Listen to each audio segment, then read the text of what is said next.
Storm is here. The 2024 Savage Storm are sponsored by Choctaw Casinos and Resorts, your local Texoma Chevy dealers, First United Bank, and Discover Durant. The Savage Storm are brought to you by the Choctaw Nation of Oklahoma, Burridge Law, Stuteville Chevrolet, and Westside Family Dentistry. Also sponsoring the Savage Storm, Taco Casa, Shamrock Bank, Excel Therapy, and Cherokee Communications.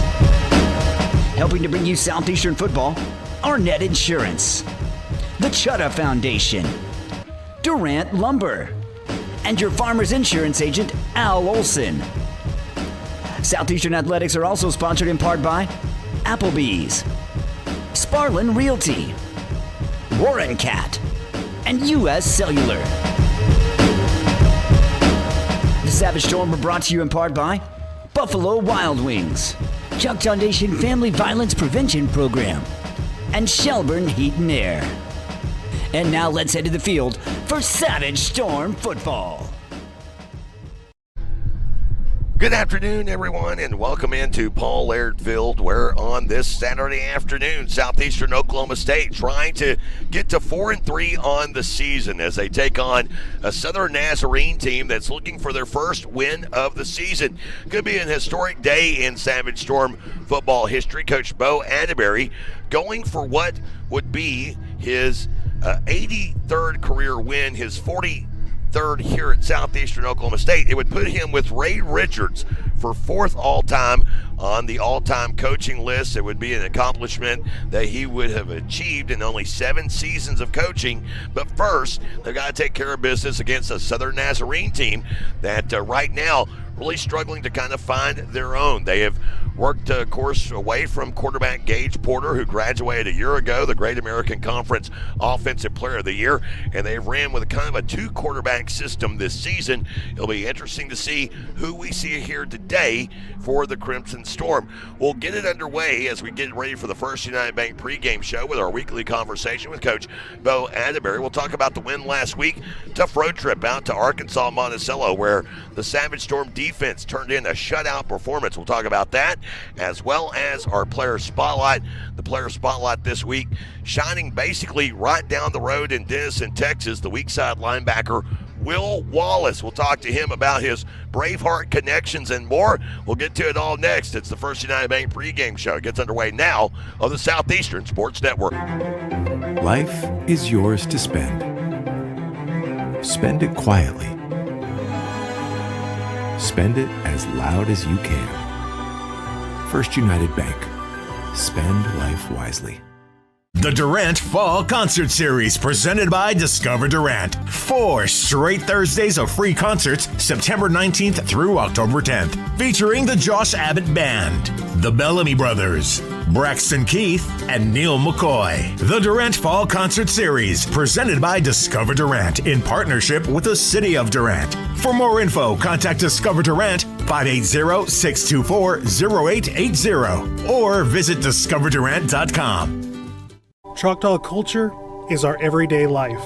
It has stood the test of time, carried from generation to generation. Our elders teach us to be curious about the world and to look for answers in tradition. We share that curiosity with our children, who will become the great minds of the future. The welcoming hands of the Chutta people extend an invitation to visit the Choctaw Cultural Center.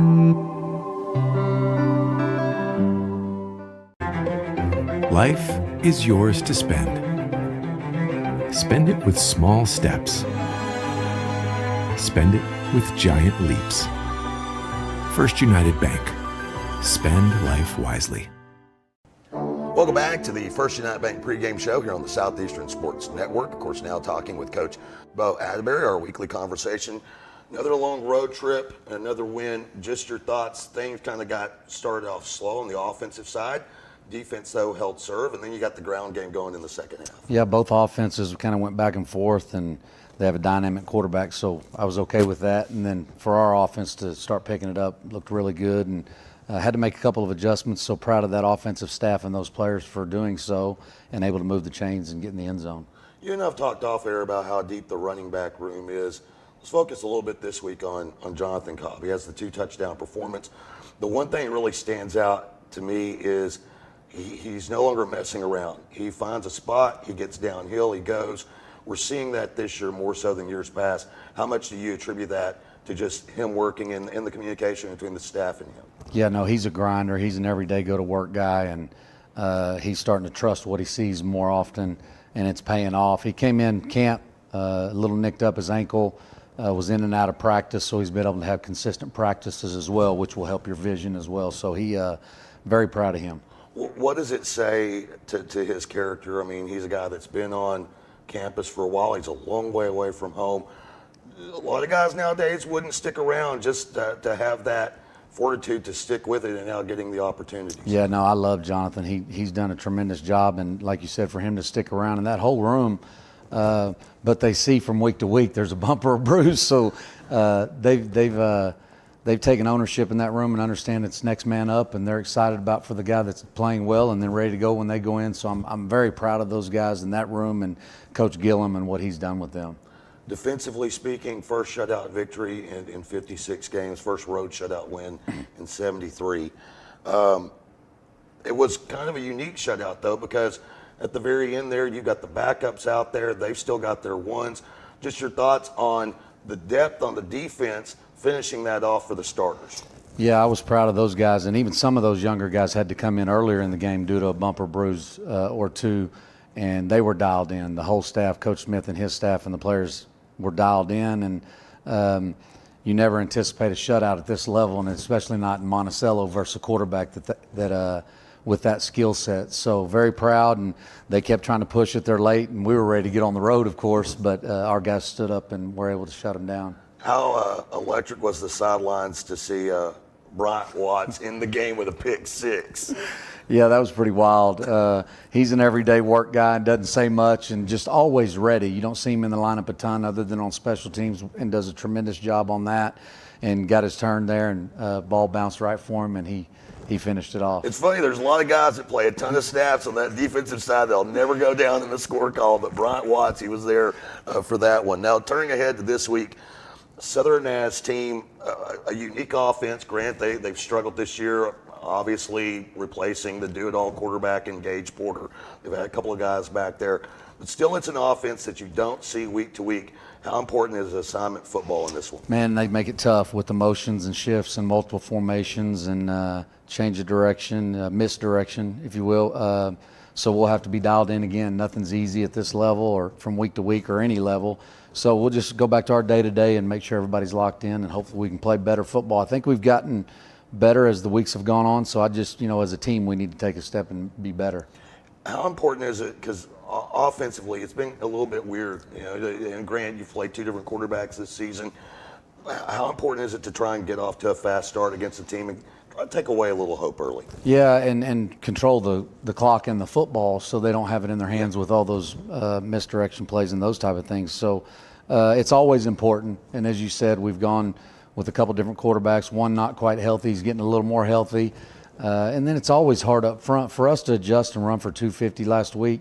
Hats off to the O-line. That's not easy to do. And the defenses are moving, and this week they'll do some of that. So it's not easy, but yes, we'd love to get off to a fast start, and I trust our guys to do that. Of course, talking with Coach Bo Atterberry. Coach, as always, appreciate the time. Look forward to your thoughts in the postgame. Yes, sir. Of course, coming up, we got our player spotlight on the way. It shines on Will Wallace, linebacker for Southeastern Oklahoma State. We'll have it after this on the Southeastern Sports Network. Steubenville Chevrolet in Durant is proud to support Savage Storm Athletics. And with the same pride, resilience, and strength as Savage Storm fans, Steubenville Chevrolet is proud to be Durant Chevy dealer. When you need a new car, truck, or SUV, the Steubenville team is ready to find your perfect tailgate vehicle. No need to leave town to find what you want. Stay local, buy your Chevrolet the Steubenville way, and go Savage Storm. When it rains, it pours, so it's important for you to get the coverage that meets your needs. Farmers Insurance Agent Al Olson can help you understand your options so you can prepare for what the forecast brings. We know a thing or two because we've seen a thing or two. Learn more by calling Agent Al Olson at 580-924-3898 to find out how he can help you protect the things that matter most to you. That's Al Olson at 580-924-3898.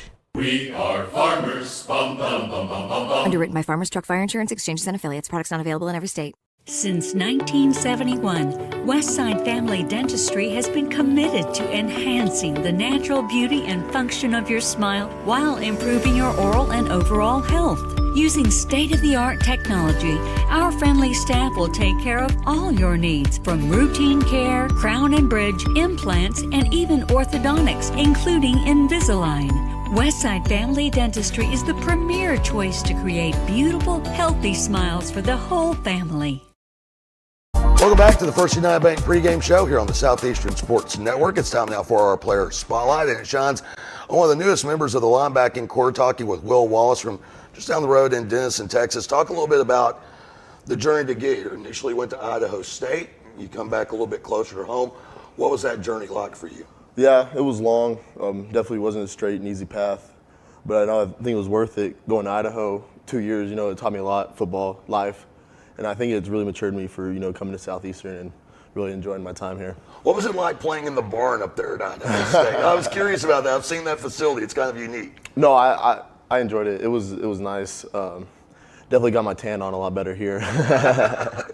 So getting back a little bit closer to home, and looking at football in Grayson County, Collin County, obviously a lot of talent there. Mm-hmm. What do you say for people that may be looking to take that journey you took initially, mm-hmm. to take a look at a place like Southeastern first? Yeah, I think, sometimes social media kind of confuses people what they actually want. I think, if this is a place where you think you can really thrive and enjoy, I think it's the place for you. I think people get confused on social media, see the facilities and things, but I think family's what matter, and that's what I love here. So that's the big thing, being back a little bit closer to home. Mm-hmm. Of course, played for your dad in high school at Denison. What was that dynamic like? Oh, well, he definitely didn't calm down. He was always yelling at me specifically. No, but I loved it. No, I loved every minute of it. Did you ever have any interesting arguments that you won at the end of the night? Like not that I won. No, there was a lot of them, but none that I won. So coming here, focusing on career aspect, what's your major here? Finance. Okay, so what do you plan on doing with that? I know you got time to work it out. Yeah, I haven't really narrowed down to a specific thing yet. I think right now I'm kind of looking at real estate, maybe leasing development and stuff on real estate, kind of that aspect of things. But I'm not narrowed down on that, not closed-minded. From a team perspective, what's it been like to come here? You guys on the defensive side of the ball, the one thing, I was talking with a couple of people earlier this week, you guys go for 60 minutes no matter mm-hmm. the situation. We've not seen a situation yet where y'all necessarily gave up. How much pride do y'all take in that? I think that's really one thing we try to do is we're going to be tough. We're going to make sure that they have a hard time doing what they want to do. If they have to beat us doing something that they don't normally do, hats off to them. So we take pride on, making them beat us left-handed. That's just something that we try to do every week. How happy were you guys for the backups last week? You get the shutout. They're going against the ones. Yeah. Not only do you get the shutout, Bryant Wallace, backup linebacker, he gets a pick six to end the game. That was awesome. That was an awesome moment for him. He's worked hard for that. It was awesome to come celebrate. We were thinking about rushing the field for him, but we didn't do it. Didn't want to get the penalty. Yeah, no, we were scared. How do you think Coach Bo would have reacted? Oh, I'm glad we didn't find out. What's it been like playing for Bo here at Southeastern? Oh, I love it. That was really what got me here was him and this coaching staff and, how he builds the team and how it's family-based and family-oriented, and I love it. I've loved every minute of it. You get a lot of family and friends up from Denison on game day. I mean, you got a home game this week. Yeah, no, they come. They like to tailgate the games. Is it a little bit easier for them to travel into Idaho? Oh yeah, way easier, way cheaper. Again, talking with Will Wallace. Of course, you have the most unique name. I covered you in high school. Have you ever done the Braveheart get up on football day? Not on football day. A couple Halloweens, I did the get up, but not on a game day. You got now. The funny thing is Braveheart. He had the blue paint, and you've got a Halloween game this year at Harding. Are we going to see that? We'll see. We'll see. we might. We'll see. Again, talking with Will Wallace. He is our player spotlight for this week. Get you out here on our hot seat segment. 5 things you spontaneously react. Favorite post-game meal? Favorite post-game meal? Oof. I'm gonna have to go chicken wings. Use Buffalo Wild Wings. Favorite video game? Video game. Call of Duty Black Ops 2. So not a sports game. Call of Duty. Yeah. Favorite morning cartoon? I was a big Phineas and Ferb guy. Okay. Yeah. And favorite female musician? Right now I like Kali Uchis. I don't know if you know about Kali Uchis. I like Kali Uchis. Okay, then that's a brand new one. We've not had that one on the program. I like her a lot. And then what does it mean to be a member of Southeastern football? Oh, it's awesome. It's family, and I love every minute of it. Again, Will Wallace, he is our player spotlight for this week. Coming up, we got more of the First United Bank pregame show after this on the Southeastern Sports Network. At Choctaw Casino and Resort Durant, you could be playing with house money. This fall, 2 lucky winners will win $250,000 toward their mortgage in the All Debts Are Off giveaway. Play with your Choctaw Rewards Club card beginning October 1st to earn entries. With 1 grand prize drawing in October and 1 in November, you have double the chances to walk away debt-free. Only at Choctaw Casino and Resort Durant. If college is in your future, then scholarship applications should be too. Visit ChoctawFoundation.com for dozens of scholarship opportunities. Whether you're a high school senior or pursuing a doctorate-level degree, Choctaw Tribal members will find competitive scholarships for every level of education. Applications are currently open and will close on March 31st. For more information, please visit the scholarship page at ChoctawFoundation.com. That's CHAHTA Foundation.com. When you're dealing with an insurance company, you're already behind the 8 ball. And the only way to get a level playing field is to hire an attorney. We treat each and every case and each and every client as if they are a friend and neighbor, because that is how we view them. You'll get the best service. You're going to have the best people working on your case. That I can promise. Burridge Law Firm. Call 580-920-0700 or visit burridgelaw.com. Welcome back, everyone. Paul Laird Field on a beautiful Saturday afternoon. Jay Lindley alongside Rob Johnson, along with Bob Sullins, and, of course, a full video production crew here at Southeastern Oklahoma State. Southeastern Oklahoma State trying to get to 4-3 on the season. When you look at this stretch run the Savage Storm have, they take on an 0-6 Southern Nazarene team today, and then next week on the road against Southwestern Oklahoma State, who currently sits at 2-4 before taking on top-ranked Harding. It's an opportunity to gain a little momentum before taking on the top-ranked team in the nation in Searcy here in a few weeks. We now turn to Rob Johnson. Just your thoughts on gaining that momentum and a quick look at the keys to today's game. Well, let's start with the first key. As far as the momentum is concerned, momentum is only as good until it's not, right? But let's start with the first key, offense, and this will flow straight from momentum. Start faster. Last 2 weeks since Luke Hohenberger returned from injury, first drive of both games was a 3-and-out. 2 of the first 3 drives were 3-and-outs. Got to start fast, remove doubt. Southern Naz is struggling. They're an 0-6 football team. Come out of the gate quick and send a message. Of course, and that has been a problem for Southeastern Oklahoma State. You look at how good they are defensively, but when you look at things offensively, converting just 33% of the time on third down. That's 9th in the conference. That's 113th in the nation. That's just, wow. That's a surprise. It is what it is. Let's move to the second key, defensively. Play to your paper, not theirs. You know, it's real easy defensively to look at an 0-6 record and assume. You know what happens when we assume, Jay. Bottom line, Southern Naz is 86% in the red zone, 2 for 2 last week. They're trending up. Don't let them get right against you.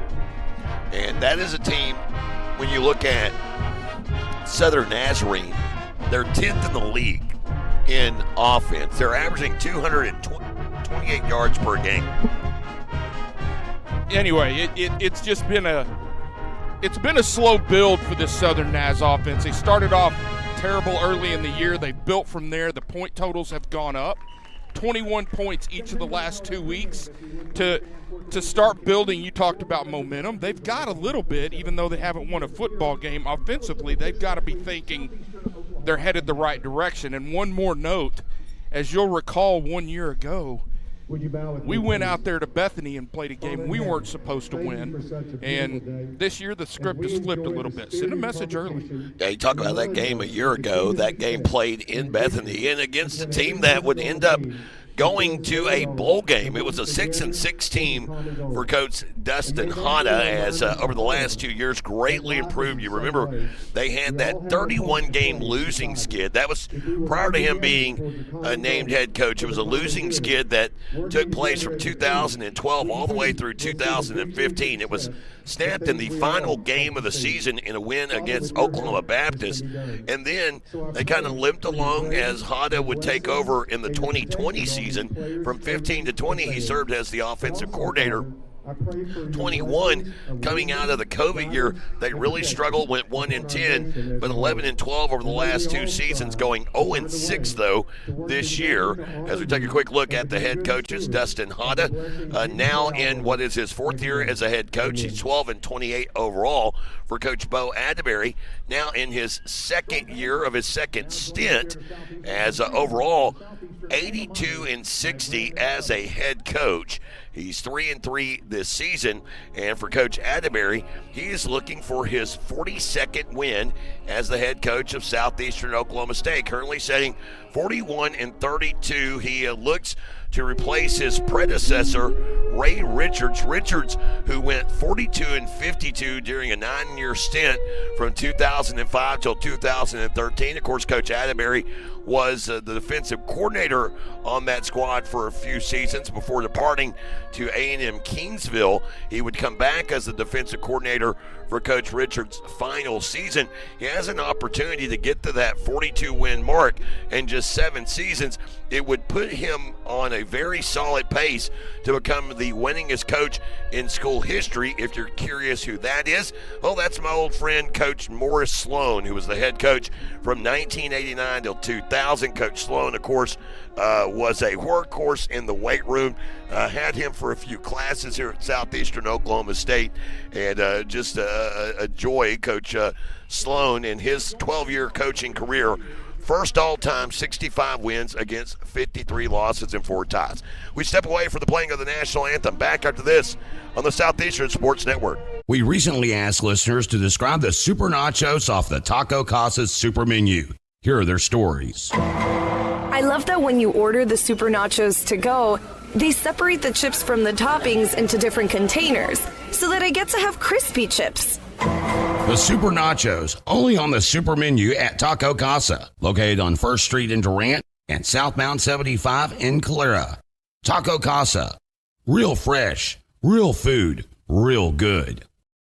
At XL Therapy, our expertise extends beyond sports. We also offer dedicated rehabilitation for seniors, helping you maintain mobility and independence. Plus, we provide effective workers' comp rehabilitation to support a speedy return to work. With clinics in Ardmore and Durant, XL Therapy is the community's trusted choice for top-quality orthopedic and sports medicine care. Visit xltherapyok.com to learn more. XL Therapy, where we excel at helping you excel. Cherokee Communications believes good things come in threes, like 3-pointers, epic movie trilogies, and great home service. That's why Cherokee offers HD TV, high-speed internet, and home phone. And right now, you can get any service or all 3 for one low cost. Get HD TV, internet, and home phone from Cherokee Communications and score 3 for the home team. Visit CherokeeCom.com today. Buffalo Wild Wings inside the Sherman Town Center is your ticket to sports. Catch your favorite teams on one giant screen and 45 50-plus inch TVs with great food, atmosphere, and fun. Join Blazin' Rewards and start earning points on every order that you can use on rewards like free food and more. Open 11 to midnight Sunday through Wednesday and 11 to 1 Thursday through Saturday. Your game is always on at Buffalo Wild Wings inside the Sherman Town Center. Welcome back. First United Bank pregame show here on the Southeastern Sports Network as we continue on And we get set for a look at your starters. They're brought to you by our friends at the Chutta Foundation. The Chutta Foundation, a nonprofit organization dedicated to helping tribal members achieve levels of higher education. They have an outstanding scholarship program, and of course you can apply for that coming in January. You can start preparing now. Find out what the requirements are at ChuttaFoundation.com. Let's go ahead and take a look at the starters first for that Savage Storm offense up front. Starters returning on the offensive line on the right side, including returning right tackle Dorian Maple. He'll start opposite of the Kingfisher sophomore Wrigley Kennedy. The guards, Trace Tidwell, and returning starter Malik Culp out of Lebanon, Missouri, a transfer in from Northwest Missouri State. The center is Trenton Jones. Taking a look at the receivers, 11-man personnel today with Victor Taylor and Kobe Jennings starting along the outside. And let's go to our key player today. It's time for a breakout game from the West Mesquite product, Gabe Corona. Take it away. We talked about it in our pregame. This sophomore's been showing up every week a little bit more. Started the year real strong. 1 catch for 3 yards last week. Should have been a touchdown, but it wasn't. Time for a breakout game. We're calling it.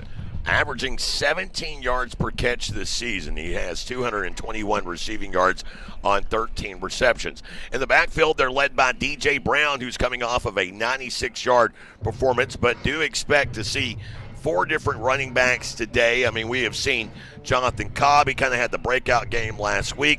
We've seen Donovan Shannon with some big runs, and, of course, Jason Nagu. But Brown is the workhorse in that lineup with 415 yards rushing this season. The trigger man, Luke Hohenberger, the redshirt freshman, we look for him to continue to progress.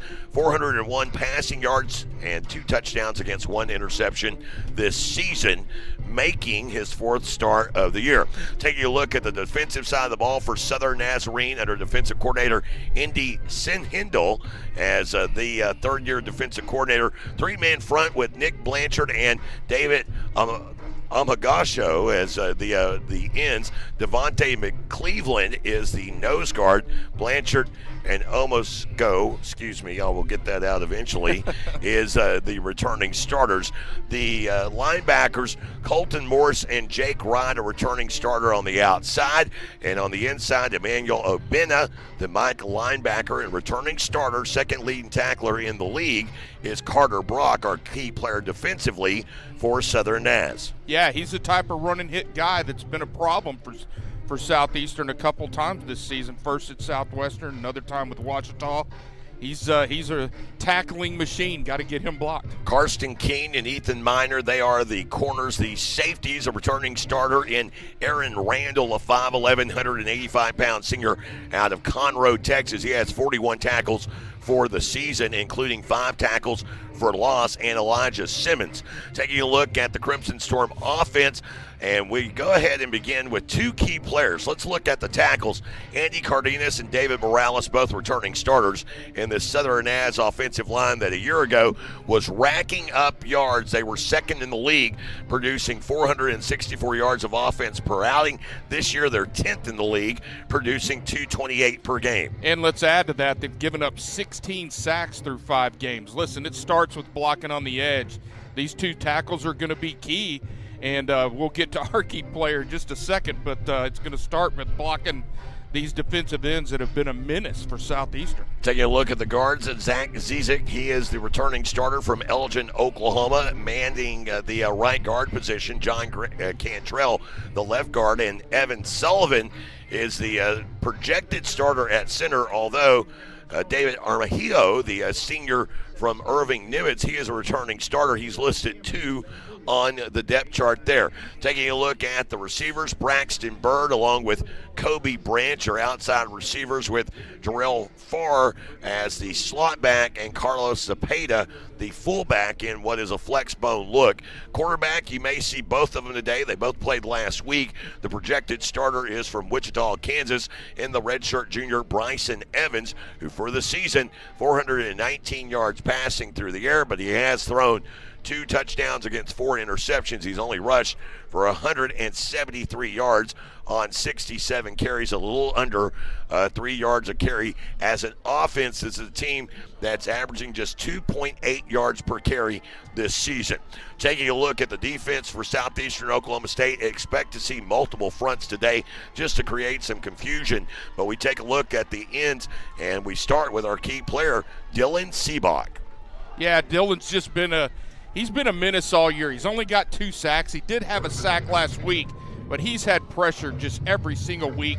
He's been somebody that shows up on tape, and again, look for him to have a big day against those tackles today. Of course, had a sack and 2 tackles for a loss last week. Opposite him is Josh Horlick. Horlick, the 6'1", 270-pound senior out of Richardson, Pierce, Texas. Remember, had that fake punt conversion that took place earlier this year against Henderson State, where he led the team in rushing on 1 carry. That was a weird stat. I'm going to tell you, he still leads the rushing per carry. How about that? Yeah, 1 for 45. You can't beat that. Fred Hardy and Jordan Hood, they are the middle of that defensive line, a pair of I'm not going to say undervalued because we love them, but most people undervalue the interior of a defensive line. Those 2 guys get after it each and every week.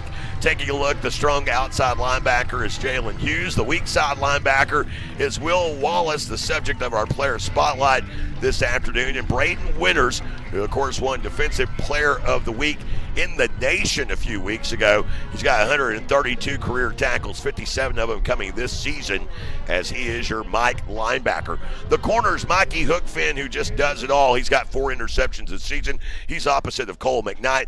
Ty Williams, he is the strong safety, along with Trevon Butler, who got the start last week. He is starting in place of Trey Martin Butler, the 6'1", 183-pound redshirt freshman from Palm Bay, Florida. Last week, 4 tackles, including a tackle for a loss against Monticello. Let's take a look at the field conditions and coin toss results that are brought to you by Shelburne Heating and Air. Just about ready to get a kickoff going here, so we'll go quick. 76 degrees at kickoff. Southeast wind at 10 miles an hour. It's enough to affect a little bit. Clear and sunshine. I can't see a cloud in the sky. Beautiful day for football. As far as the coin toss is concerned, Southern Naz won the toss and deferred their option to the second half. As a result, Southeastern will receive this opening kickoff and travel north to south. Southern Nazarene, they are in the road white jerseys.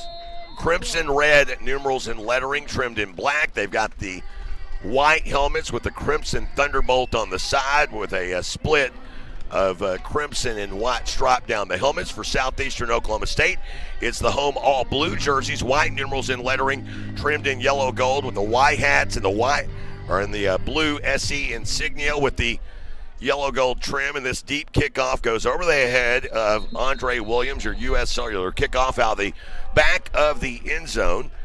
We get this one underway here from Paul Laird Field on a beautiful Saturday afternoon. As be sure to check out US Mode with U.S. Cellular. Go to uscellular.com to find out how you can spend less time scrolling and more time doing what you love with US Mode from U.S. Cellular.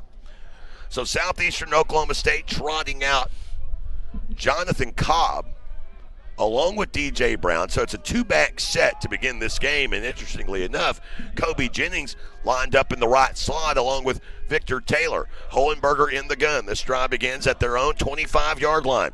Hohenberger receives the snap. Rolling out to his right. Dumps it short, pass caught. Cobb, little jitterbug move ahead. Picks up 5 or 6 to the 30-yard line. Little RPO there as he takes the read. Reads it correctly. The defensive end drops down. He pulls it outside. You've got a guy in conflict. And as soon as that guy comes up to get Hohenberger, dumps it out there for a quick 5-yard gain. Good start. 6, actually. Yeah, officially a gain of 6. 2nd down and 4 coming up here. Trips to the left, wide side of the field. Hohenberger claps the hands, now looks to the near sideline. Brown, the tailback, shifts to the left as they'll reposition the offense here. 14:20 to play. Hohenberger receives the snap. Handoff. Brown up the middle, has a first down gain over the 40 and muscles ahead to the 43-yard line. Gain of 12 for DJ Brown on his first carry of the afternoon. Well, we talked about it in pregame. The situation up front for Southern Naz is frankly they're undersized. They want to try to depend on movement and stunts and quickness. That's why I love Southeastern lining up right here in that first run and just running straight at them. It is a Southern Ass defense that's 11th in the GAC. They allow 414 yards of offense per outing, including 193 on the ground. And this time it's Hohenberger on a zone read run. Hohenberger gets out to the edge. Hohenberger appeared as though his face mask was being held. It also appeared as though he was holding the face mask of Colton Morris. We'll see who gets the infraction here. Well, clearly you could see Hohenberger's head turning when the defender 33 just grabbed that face mask and didn't let go of it, and that's going to be the call. So a spot foul, so Hohenberger credited with 4 yards, and then the walk-off thereafter. Your officials today, by the way, the referee Devin Simpson, the headline judge Lance Reynolds, the side judge Corey Williams, the back judge Darren Splitgerber, the umpire is John Cannon, the line judge Jaron Harris, and the field judge Marcus Dawson. That penalty moving it ahead to the Crimson Storm 39-yard line, so a big walk-off of 15. Southeastern now in Storm territory. Hohenberger receives the snap, give to Brown, runs up the middle, met immediately by Emmanuel Obena. Obena, the redshirt junior out of Georgetown, Texas, was a backup a year ago. Came into the day with 32 tackles, including 9 tackles for a loss. Had a gain of 2 for DJ Brown, and it's going to bring up 2nd down and 8. I get the gain of 2. It wasn't a whole lot of big yardage, but again, I love the idea that they're getting downhill, running right at this undersized front 7. Corona lined up outside with Jennings lined up in the left slot. Hohenberger, this time hands off. Brown repositions, now cuts upfield, gains a yard to the 36-yard line.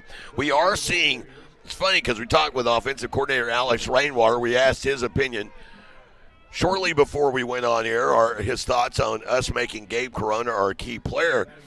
And he kind of nodded and said you might see some different things. One thing we're seeing is he's lined up outside. He's been lined up in the slot all season long. It's the first time we've seen this alignment offensively. It's an effort to get him a one-on-one look out there, and they've got it right now if they want it. 3rd down and 7 here. Snap back to Hohenberger. Looking right, now flushed out to the right, has running room, crosses the 35, hammered down from behind. He's going to be stopped just short of a 1st down as Amasigo making that tackle, the senior from Crandall, Texas. Full 3 yards short of the 1st down there. Hohenberger would love to see him make that decision a little quicker. He really didn't get to a second read, but slower leaving the pocket that time. Big 4th down here. 4th down and 3 appear to be going for it. Storm 5 of 12 on 4th downs this season, a 42% conversion rate. They changed the alignment along the outside. Now it's Jennings outside with Corona in the left slot. And they may burn a timeout. It appears they will, and we'll take one with them. Decision time for Coach Atterberry here early. Storm on the move, but facing 4th and 3 with 11:11 to play here in the first. Back after this on the Southeastern Sports Network. Life is yours to spend. Spend it quietly. Spend it as loud as you can. First United Bank. Spend life wisely. The Durant Fall Concert Series, presented by Discover Durant. 4 straight Thursdays of free concerts, September 19th through October 10th, featuring the Josh Abbott Band, the Bellamy Brothers, Braxton Keith, and Neil McCoy. The Durant Fall Concert Series, presented by Discover Durant, in partnership with the City of Durant. For more info, contact Discover Durant 580-624-0880 or visit discoverdurant.com. Welcome back, everyone. Apparently the officials don't know what 60 seconds are. There's 4th down and 3 here. Hohenberger with 5 wide, tied into that left side. It's Nunez. Hohenberger to pass. Goes toward Nunez. Caught at the 10, to the 5, breaks away. End zone. Touchdown, Southeastern. On 4th and 3, it's Hohenberger to Nunez, and Nunez with his 2nd receiving score of the year, the 7th of his career, and Southeastern leads here early 6-0. Great job finding Nunez over the middle there out of the seam route, but credit this offensive line. Hohenberger, plenty of time to find people downfield, and an accurate throw off of his middle foot there and just nailed it. That touchdown brought to you by Warren Catt. The extra point, though, however, is blocked, picked up. And for Dylan Cox, it is his second miss of the season. That one by way of a block, a 6-0 lead here early. Savage Storm football continues in a moment on the Southeastern Sports Network. Arnett Insurance is proudly celebrating 60 years of serving Durant and the Texoma area. That's 3 generations of family ownership looking out for your insurance needs. Rates for home, life, auto, and commercial that fit your lifestyle and budget. At Arnett Insurance, you'll find 10 licensed agents with over 270 years of experience. Locally based agents that work with a variety of insurance companies to give you the best options available. Located at 1116 West Main in Durant, it's Arnett Insurance and ArnettInsurance.com. Cherokee Communications believes good things come in threes, like 3-pointers, epic movie trilogies, and great home service. That's why Cherokee offers HD TV, high-speed internet, and home phone. And right now, you can get any service or all 3 for one low cost. Get HD TV, internet, and home phone from Cherokee Communications and score 3 for the home team. Visit CherokeeCom.com today. Welcome back, everyone. Back in time for a Texoma Chevy dealer scoring drive recap. Here's Rob Johnson. Well, Southeastern does send that early message we talked about. Goes 7 plays and 75 yards on their opening possession. 3 minutes and 57 seconds out the clock. Hohenberger finishes it off with a 32-yard touchdown pass to Nunez on 4th down, mind you, and a 6-0 lead as the extra point did not get converted. That brought to you by our friends at your local Texoma Chevy dealers. Check out the new Chevy Colorado, or how about a Silverado? Find yours at your local Texoma Chevy dealers. Together, let's drive. It's truck season. Here is your U.S. Cellular kickoff from Jackson Nally, his first of the day. It's going to bounce in front of the returner all the way back to the 2. He is in trouble. He called a fair catch. So he gets it at the 3 because he's able to recover it. Man, that could have been a comedy of errors for Karomo Collins. So if he catches that ball, it's important to note here, if he catches that ball in the fly, they get it at the 25-yard line because he had to catch it that way, and there's a penalty on the kickoff. So none of it's going to matter. Yeah.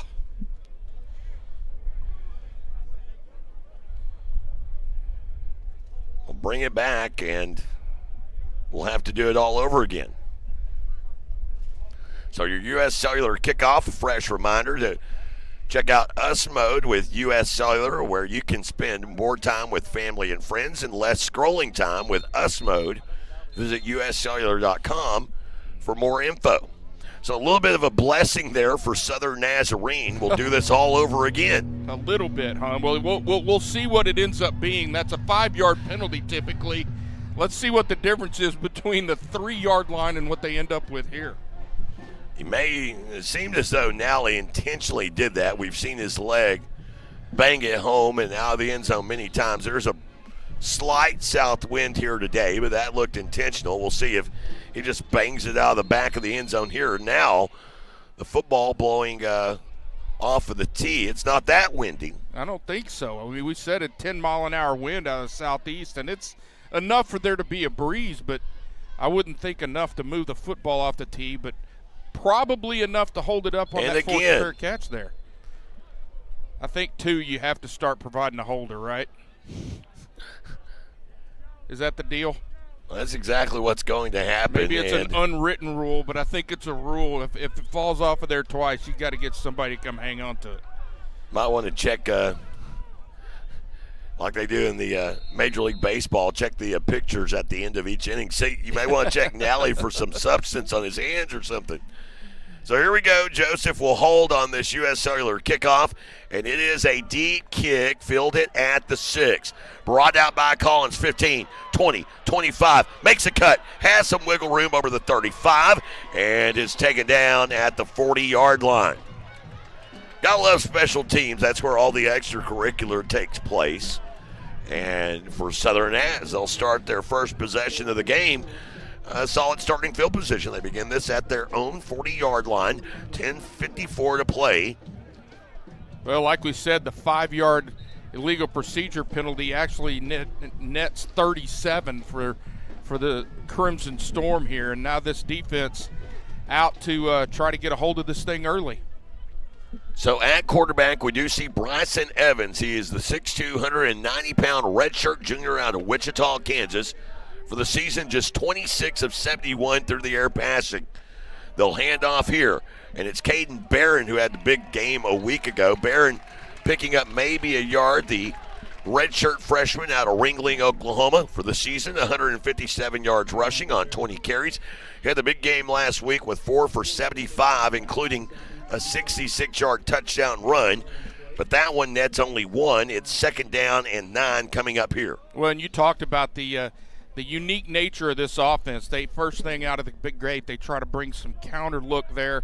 Great discipline on the backside to get that tackle made. Farr and Barron in the backfield, as this time it is Barron again plunging ahead over the left guard, picks up 2 to the 43-yard line, and this is where Southeastern gets to showcase where they have been their best. Last week, 5 of 14. That is what Monticello did against Southeastern there in Monticello on 3rd down conversions. Prior to that, they had held their opponents 2 for 26 in the previous 2 games. A big reason why that 33% conversion rate is 9th in the nation.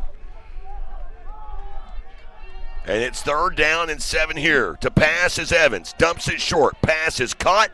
And not enough for a first down. Upended by Keith Wright Jr. The catch made here on the near side by Dalen Smith, the tight end.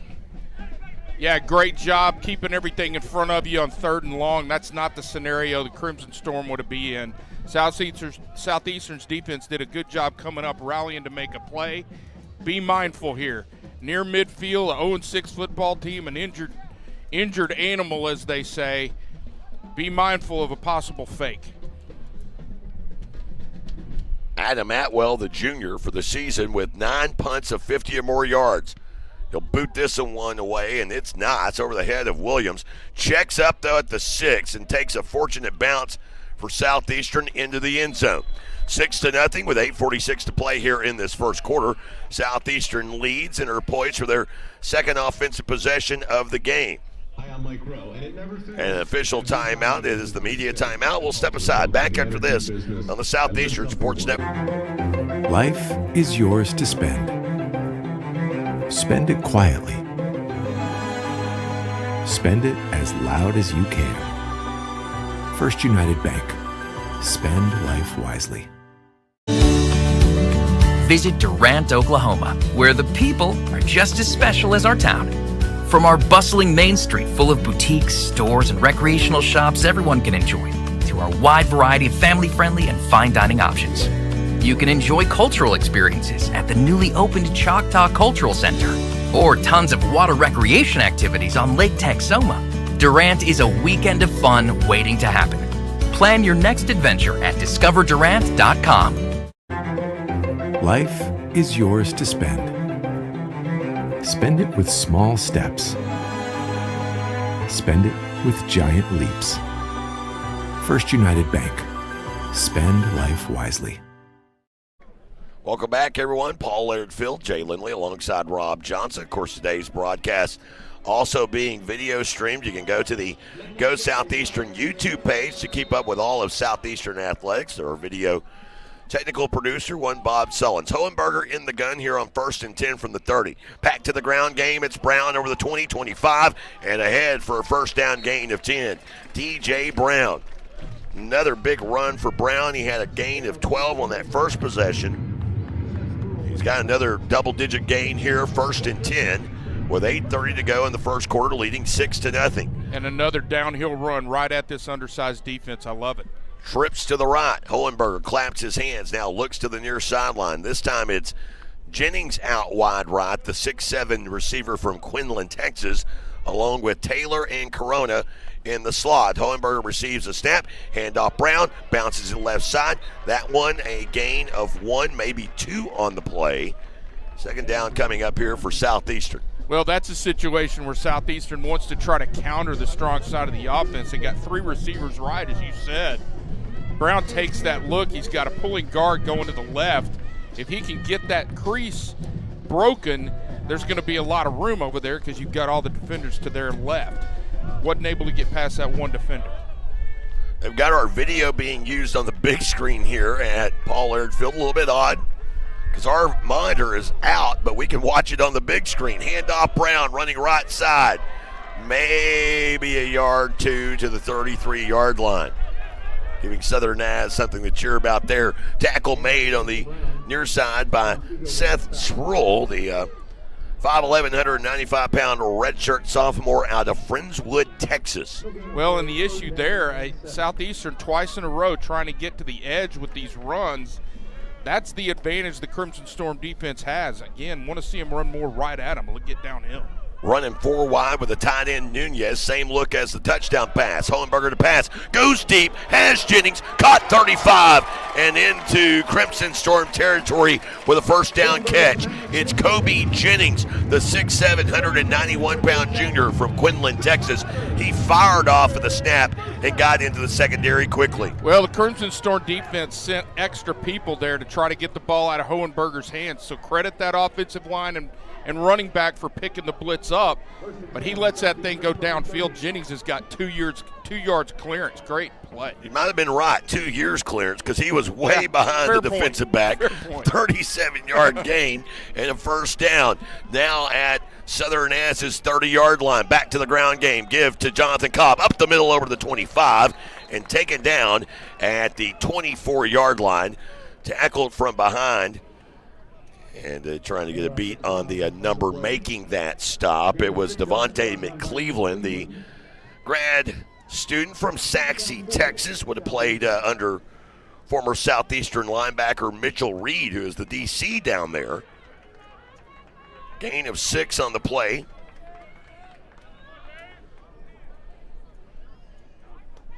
And Hohenberger, play action, looks left, fires, and this one picked off.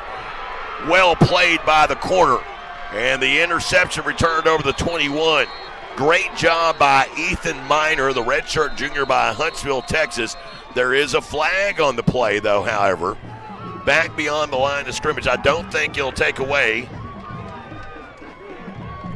Yeah, I think it's number 10 that was took Luke Hohenberger to the ground, and I wouldn't be shocked if we don't see at least some consideration of disqualifying that kid. And Jennings then took exception to it as he continued to jaw about it. There's the penalty. Can't hear the ref mic. So the interception does stand, but it will move Southern Naz back. And if you are correct, Omosigo would be the player the infraction was on. Nonetheless, the interception costly. Southeastern driving. And just a great play on the ball by Ethan Miner. You got to give credit where credit's due. He had inside position. Now, that said, Hohenberger took that snap, stared at the receiver, and just waited for it to open and would not get off of that look, even though, frankly, it wasn't there. He had a check down in the left flat that probably scores a touchdown. 5:32 to play. Southern Naz taking over after the interception. They'll begin this drive at their own 11-yard line. Receives the snap. Getting out to the edge is Farr. He's going to be hemmed up. And Ty Williams with a tackle for a loss inside the 10. Back down to the 6-yard line. It's a loss of 5 on the play. Ty Williams, the senior from Diebold, Texas, came in with 37 tackles for the season, including half a tackle for a loss. He has 127 stops for his career coming into the day, and there's a tackle to get it going for him. As now it's 2nd down and 15. And great discipline defensively. Good job coming up. Defense has been solid in positions like this season. Snap back to Evans. Evans will now tuck and now in pressure. And Braden Winters is going to take it down for a sack at the 1-yard line. Winters gets back. The hesitation by Evans fooled no one, and Winters was there to eat. Well, and the quarterback just continues to go through his reads. There is just not an open receiver. He's only got 3 receivers in the pattern. That's not what this Southern Naz offense wants to do. They want to ground and pound. Not quite Hardy, But that's their goal, is to keep running the ball. Not a lot of plays for 3rd and 20, certainly from your own 1-yard line. So Winters and Wallace, although I'm sure Winters may get that sack solo, Wallace was just piling on for good measure. So now 3rd down and 19 from the 1. Snap back to Evans. They'll hand off right side run. Getting out to the edge is Caden Barron, and Barron gets some of that yardage back, but he is ran out at the 6-yard line. Gain of 5, and it's 4th down, and the punter, Adam Atwell, will have to work from inside his own end zone, trailing 6-0 with 3:57 and counting here in the first quarter. He did get 5 yards on the run, so he'll get his full drop, but you're right. Wonder if Southeastern might not come after this punt a little bit. Want to be smart, don't get a penalty, because good field position almost certainly awaits you at the end of this play. Andre Williams is situated back at his own 48. Atwell receives the snap, gets away a nice punt. This one, though, will be returned from the 49. Williams out to the 40, 35, 30, 35, and escorted out of bounds on the near sideline, back in the red zone. Southeastern, after that interception, a quick 3 and out, and they'll be knocking on the door for this offense again. A quick 3 and out, basically you're right back where you were before the pick. Hohenberger, frankly, just stared down that receiver. Here we got another opportunity, phenomenal field position. Need to finish this one in the end zone. 28-yard return will set up Southeastern at the 21-yard line with 3:24 to play here in the first quarter, leading 6-0. Hohenberger has Jonathan Cobb, the tailback, offset to the right. Now the pistol look. Early movement, it appeared. They'll hand off. Cobb breaks the plane, picks up a couple, but an offsides penalty coming here against Southern Ads. Well, you hear it all the time. He's the nose tackle. He's right next to the football. How does he not see the fact that it hadn't moved yet? At the end of the day, we talked about it in pregame. This Southern Naz up front, for front 7, is just undersized. They've got to anticipate snap counts. They count on movement and penetration, and there it cost them 5 free yards. Nice home crowd on fall break on this beautiful Saturday afternoon here at Paul Laird Field. Southeastern now with 1st and 5. They are at the 16. Hohenberger receives the snap. He'll keep on his own, trying to get to the edge, and will somehow not lose yardage as he was nimble enough to get out of the way as Emmanuel Obina had him in his sights. No gain on the play. 2nd and 5 coming up here. Well, it's a zone read look, and frankly, I don't mean to pick on him, but it looks like he missed the read. It looks like he could have given that one, and Cobb probably had his blockers in front of him and perhaps a little bit more opportunity than Hohenberger had. That said, to your point, he didn't lose yardage, and it's still just 2nd and 5. 2nd down and 5 here. As in the backfield, Donovan Shannon, he is to the right of quarterback Hohenberger. Play action. They go left side. Jennings, and pass interference in the end zone as Kobe Nichols, the 5'10", 170-pound junior out of Lawton High, never turned around. He's kind of rode Jennings out of the back of the end zone there. And you know what? To his point, Jennings is 6'7", and, well, he's not. So bottom line is he goes 5'10", as we have it on the charts, and typically those are generous. So with that deficit, he didn't have much leg to stand on, so to speak. Forgive the pun. So the penalty will move it all the way down inside the 5 as it occurred in the end zone. So Southeastern will have it at the 2 here. And the big tight end, Colton Simpson, will come in. Line up and get physical. Two-back set with Cobb and Shannon in the backfield.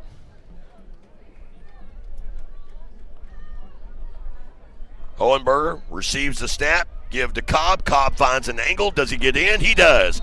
Cobb, back-to-back weeks with rushing scores, and Jonathan Cobb has it setting 12-0 with 2:04 to play here in the first quarter. Great job. Just again, line up against his small front 7, just a hat on a hat. Tell Cobb to pick a spot. He only needs 6 feet, 2 yards, and he got about 6.5 feet. So he got what he needed. Touchdown. Cox, who had his last extra point attempt blocked, going for this one here. Snap is back, hold is down, kick is on the way, and it is good. 13-0, 2:04 to play here in the first quarter. Southeastern in front on the Southeastern Sports Network. Shamrock Bank is an employee-owned company based in Southeastern Oklahoma. We are a proud sponsor of Savage Storm Athletics. Many of our employee owners are alumni of Southeastern and know firsthand the opportunities higher education can bring. Our success is tied to the success of the communities we serve. Come see the difference employee ownership makes. At Shamrock Bank, you are more than a customer, we are more than a bank. Shamrock Bank, member FDIC. Steubenville Chevrolet in Durant is proud to support Savage Storm Athletics. And with the same pride, resilience, and strength as Savage Storm fans, Steubenville Chevrolet is proud to be Durant Chevy dealer. When you need a new car, truck, or SUV, the Steubenville team is ready to find your perfect tailgate vehicle. No need to leave town to find what you want. Stay local, buy your Chevrolet the Steubenville way, and go Savage Storm. Back in time for this U.S. Cellular kickoff. Discover Us Mode from U.S. Cellular, where you can spend more time doing the things you want, like watching this game, and less time scrolling. Visit uscellular.com. As Nally, wobbly kick, fielded at the 20. That was a kind of an odd look. It is returned over the 30-yard line, and Braxton Bird finally dogpiled and shoved back, as Southern Naz will have it. Decent starting field position at their own 31. Well, it's time for a Texoma Chevy dealer scoring drive recap. The previous possession cut short by way of an interception. One of your keys was a fast start. It's a 13-0 lead, Rob. Doesn't get a lot faster than this. 2 touchdowns offensively and 2 3-and-outs defensively. But specifically, that last drive had a couple of penalties on it, but officially only a 2-play drive. 21 yards, 1 minute and 20 seconds off the clock. Jonathan Cobb finishes it off with a 2-yard touchdown run to extend this lead. Of course, be sure to check out the versatility of the all-new Chevy Silverado and Chevy Colorado. You can find yours at your local Texoma Chevy dealers. It is truck season. Find yours today and get together, because together, let's drive. 1:56 to play here in the first quarter, and it's a Southeastern 13-0 lead here on what is a spotless afternoon. Not a cloud in the sky here over Durant. Woke up today, 55 degrees outside. It's perfect. And here is Evans on the quarterback keeper, and he gets out to the edge before being hammered down by the freshman, Trevon Butler, the redshirt freshman out of Palm Bay, Florida. Of course, pushed into the starting lineup with the absence of Trey Martin. We didn't touch on that injury last week. Injured, carted off at halftime of that game against Arkansas Monticello. The injury, at least initially, didn't appear as severe as it did there, so we may see Martin back in the weeks ahead. Here's a big 2nd down and 1 after that gain of 9.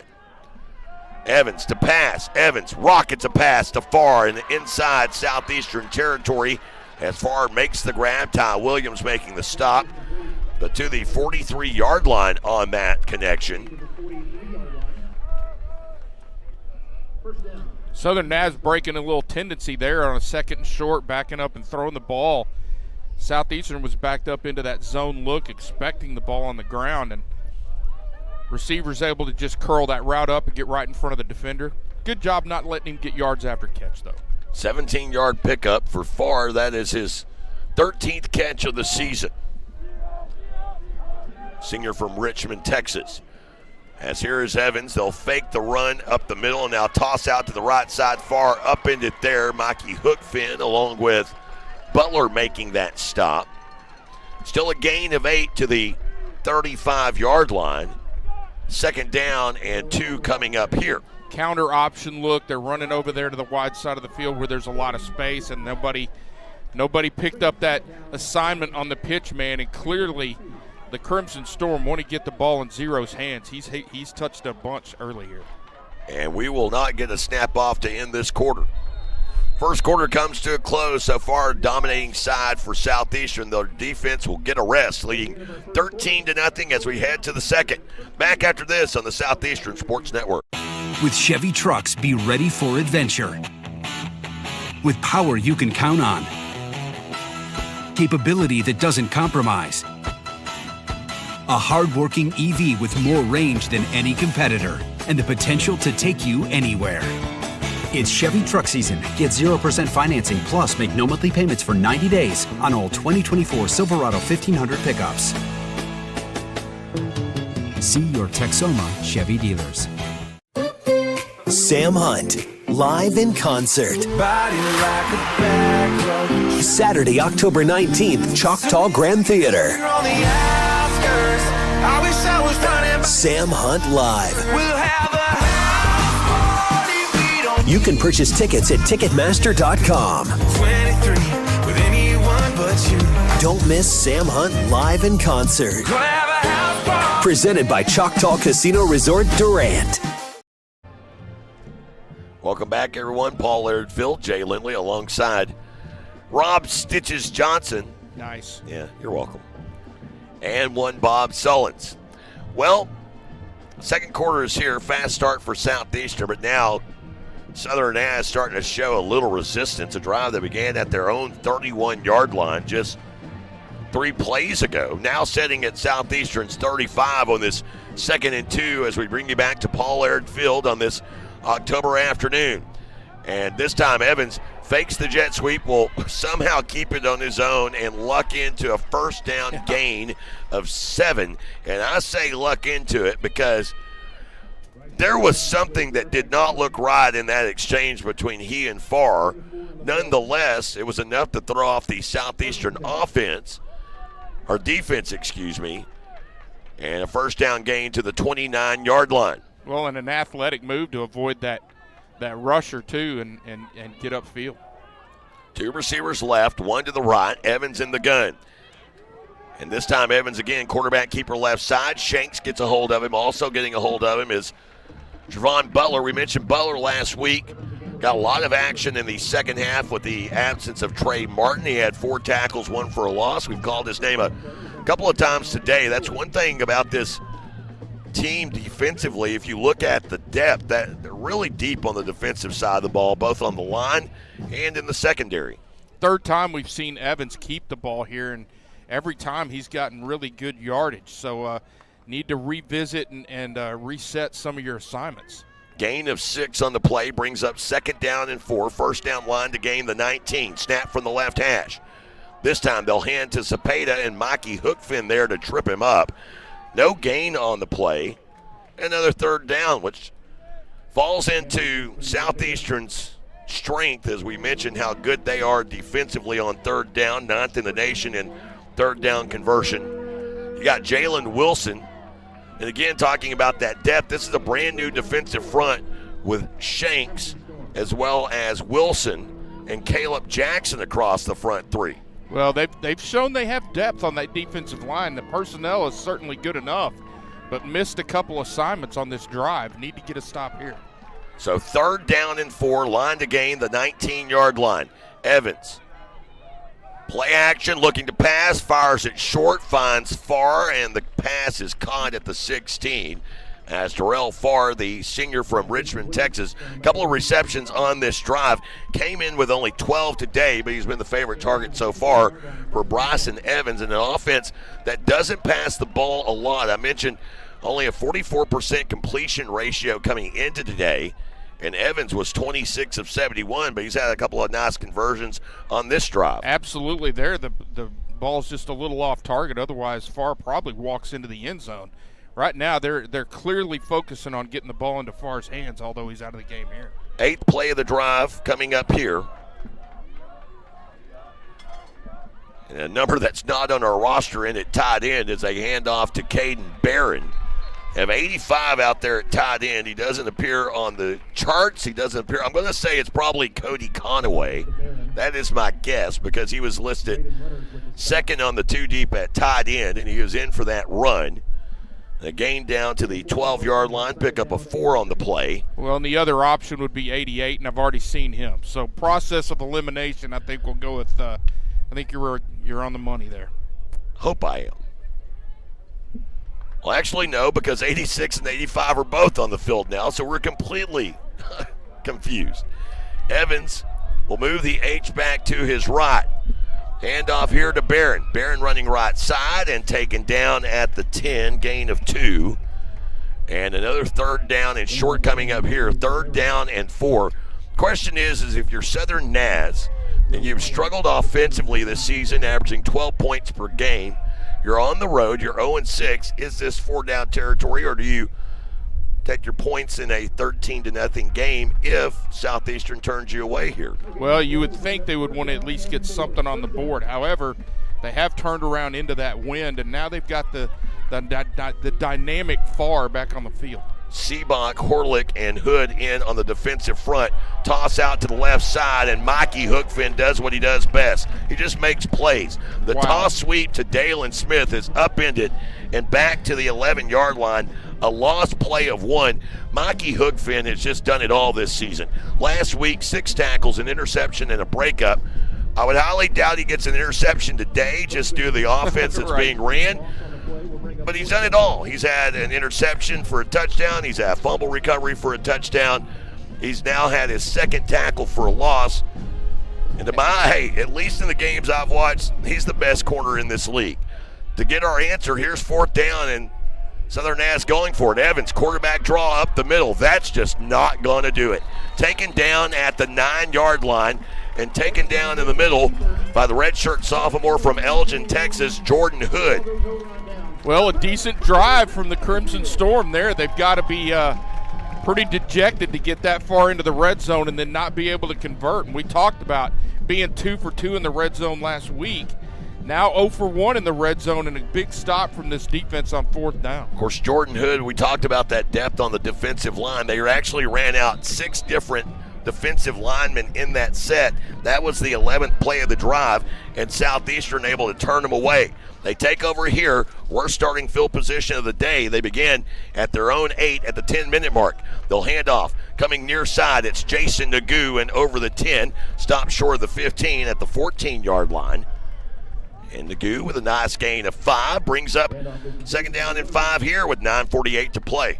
Another zone blocking look, getting out to the left-hand edge of the offense. Offensive line does a great job engaging. Nagu finds the hole, puts his foot in the ground, and gets upfield. Nice 1st down gain. Jack Sternberger in at wide receiver. You see him donning the pink tape in honor of Breast Cancer Awareness Month. He's lined up out wide right. 4 receivers, 2 to each side. Snap from the left hash. Hohenberger receives. Handoff up the middle. Nagu high steps a man at the 20, then stumbles for it to the 24. Gain of 10 on the play. And kind of like last week, Rob, when this offense gets going north-south, they just seem more efficient on those type of runs rather than the stretch runs. Well, and we've talked about it. This front 7 is undersized. It's not a matter of trying to outrun them or get to the edge. Just line up and put a hat on a hat. You should have a size advantage, and we've seen it early.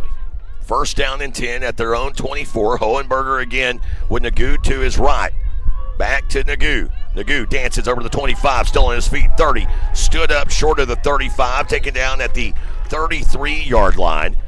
In on that tackle was Jake Wright, the junior out of Southmore High School there in the Oklahoma City area. Call it the 34-yard line.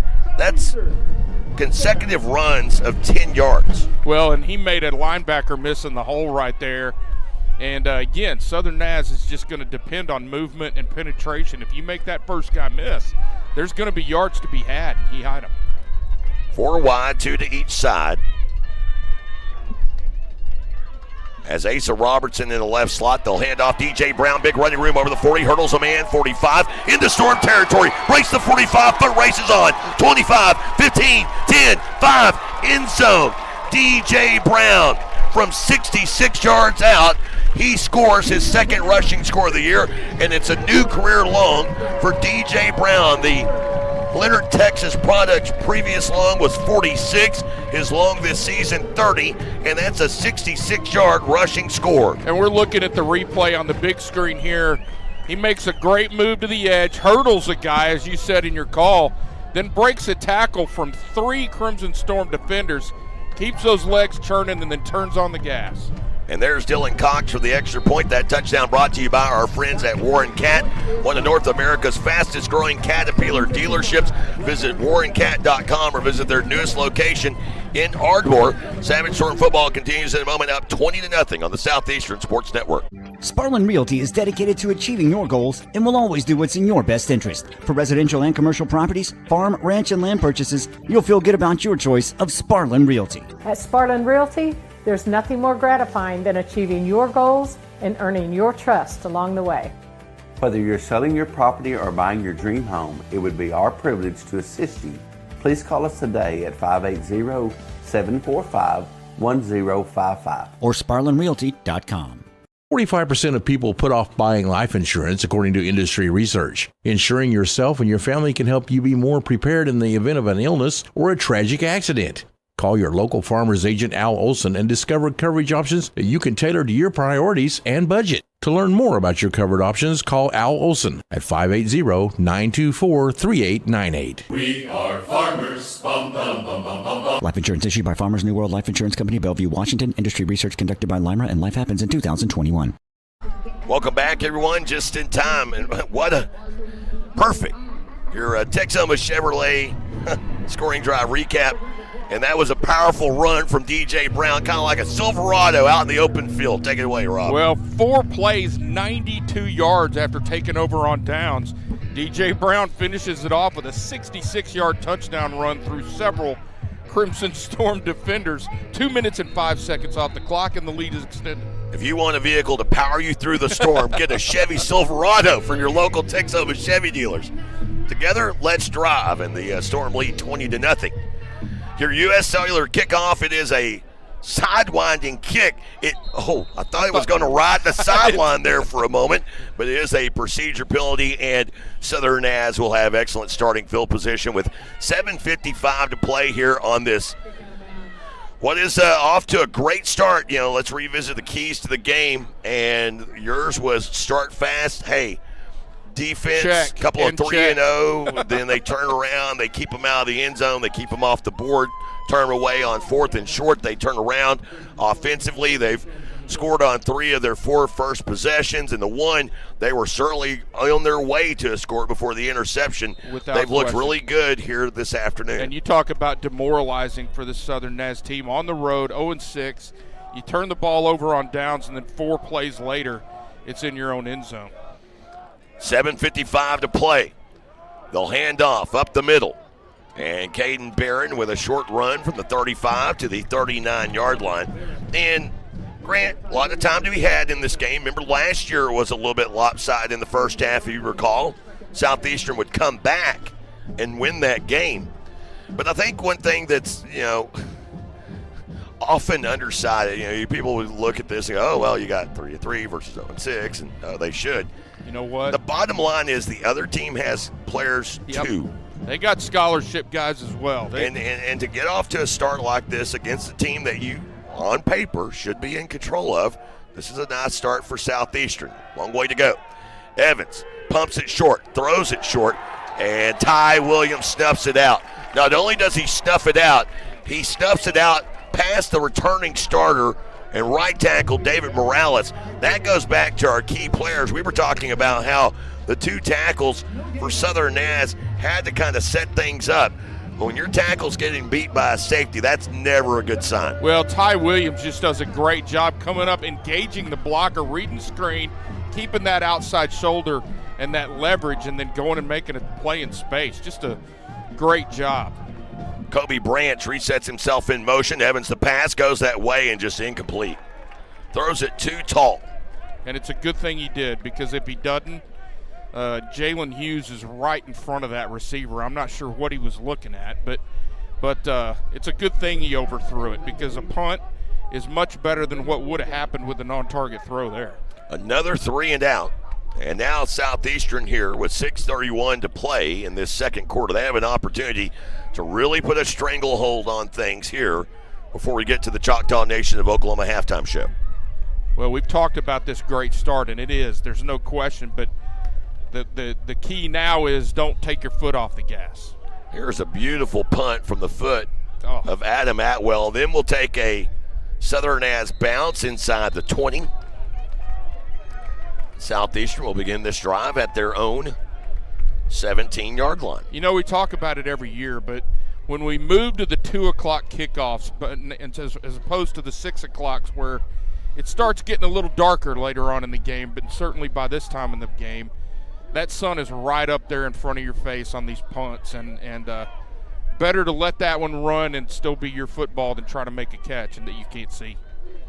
Of course, today's broadcast brought to you by our friends at Choctaw Casino Resort Durant.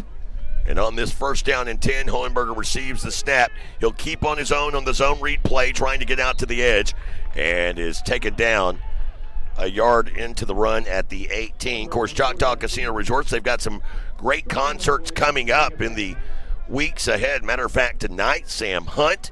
In November, the Black Crows. Also, Ice Cube. That's right in my wheelhouse. Nelly in December. I'm sure Bob will be going to that one. He's singing It's Hot in Here. 1st or 2nd down and 9. Handoff here to Donovan Shannon, and Shannon is rudely met at the line of scrimmage and taken down by Jake Wright. Gain of 1 on the play somehow. Well, here's the deal. This Crimson Storm defense has clearly said we've got to get this run stopped. There's 7-8 guys in the box at this point, and your deepest safety is 7-8 yards off the ball. We talked about Gabe Corona having a breakout game. Here's the time when that play action in a post could end up being a big play for him. The two speedsters, Taylor and Corona, they're lined up on the right side of the line. Shannon, the tailback, to the left. Hohenberger in the gun, receives a snap, looks to the right, throws, has a man, Nunez, caught near midfield, and he is taken down at the midfield stripe. So Nunez and Hohenberger connect yet again for the 2nd time in this game. That a pickup of 31. The first time was a touchdown reception, and with that, the Storm move the sticks, leading 20-0 with 4:30 and the clock counting here till the Choctaw Nation of Oklahoma halftime show. 2nd time you've seen the big play from Nunez up the seam, but the first one went for a touchdown. Great job from Hohenberger there, looking off the safety to his left, knowing he's going to come back to that right seam and getting the completion. 4 wide, 2 to each side. Hohenberger, hand off to Shannon, back to the ground game over the 50, and flags come in. A hold likely, as this will put Southeastern behind schedule if it is a hold. 2 different flags looking at the same thing. They're probably not wrong, right? We don't need to argue whether or not it happened. The fact is it is a hold, and it'll put you back at 1st and 20. What you don't want to see here is getting off not just off schedule because you feel behind the chains, but this running game's getting 6-7 yards at a clip right now. No reason to just panic and throw the ball here. Good point. Just simply because you've got all your downs. And they have been very efficient so far today. Take a look at the numbers after this snap. 1st down and 20, Corona in motion.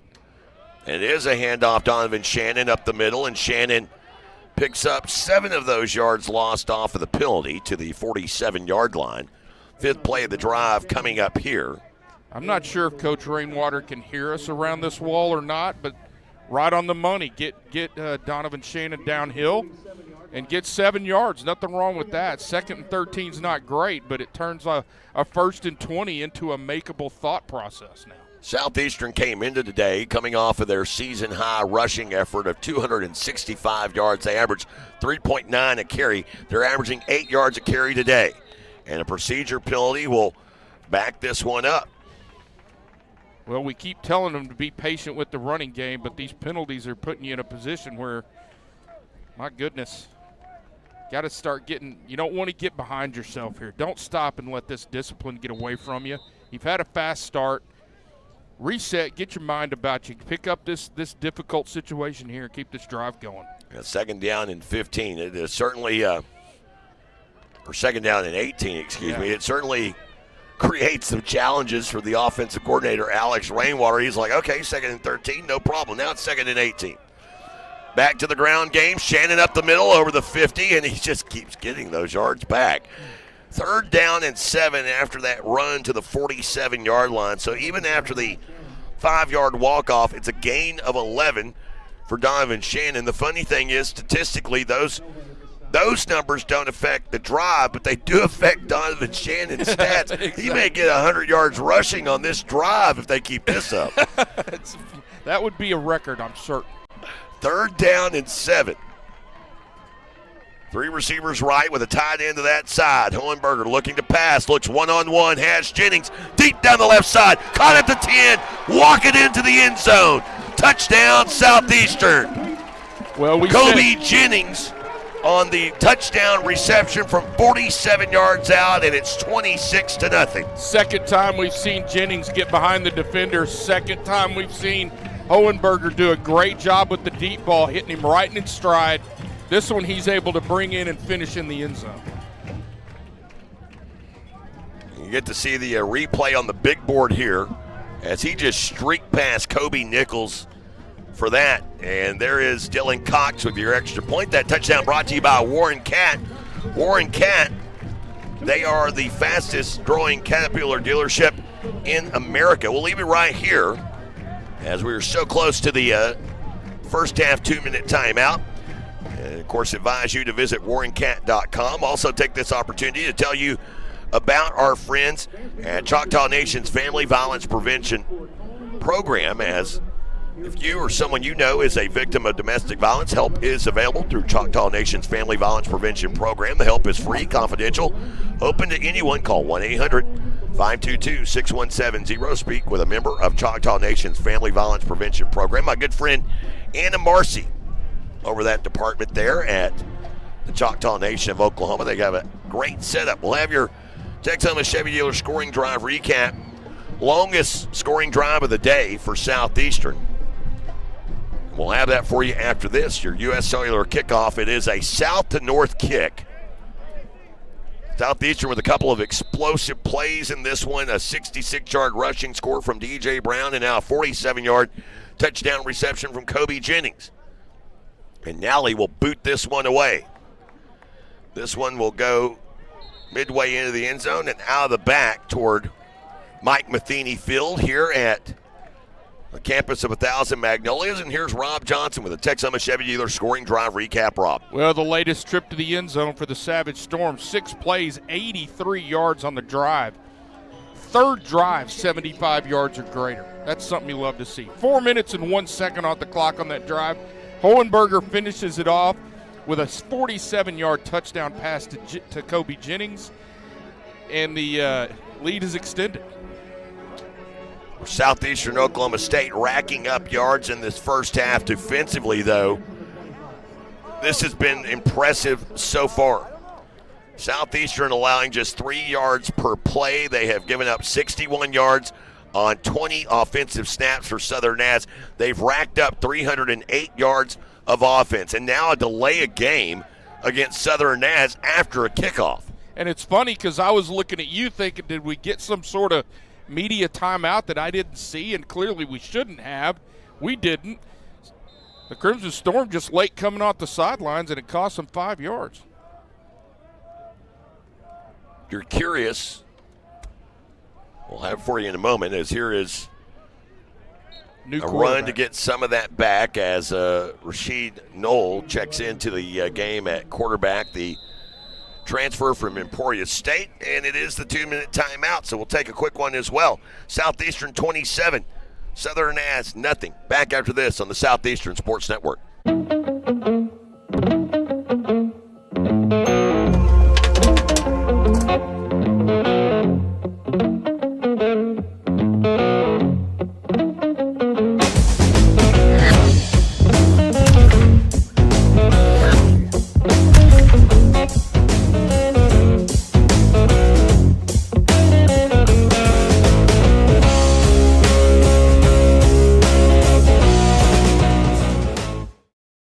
Welcome back, everyone. Jay Lindley alongside Rob Johnson and one flustered Bob Sullins.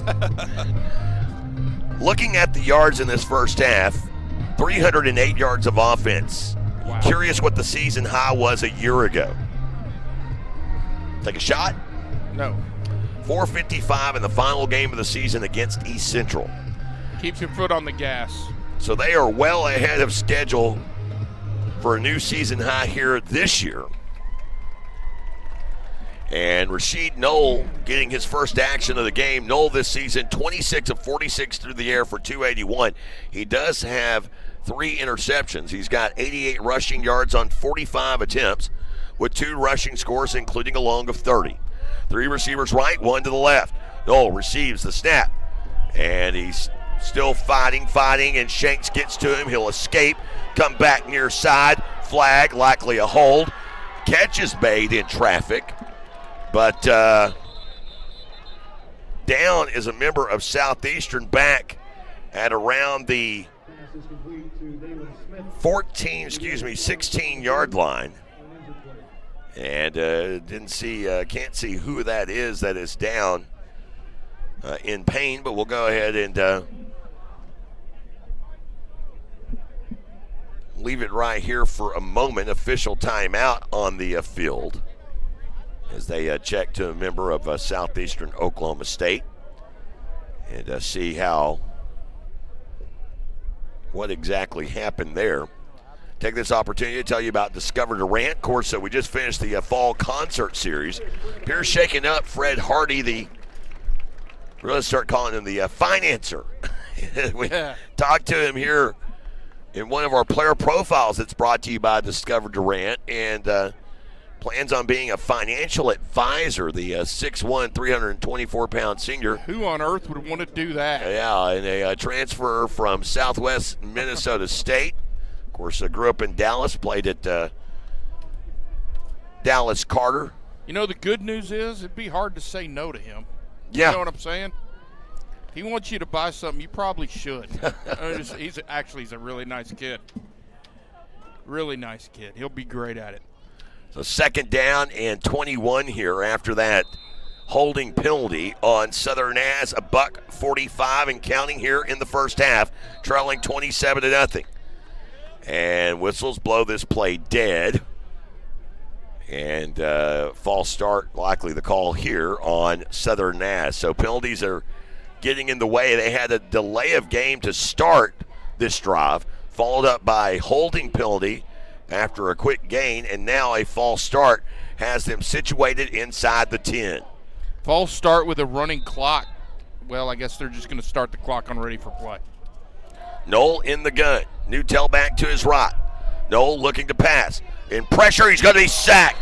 Dylan Seabot gets to him and takes him down at the 5-yard line.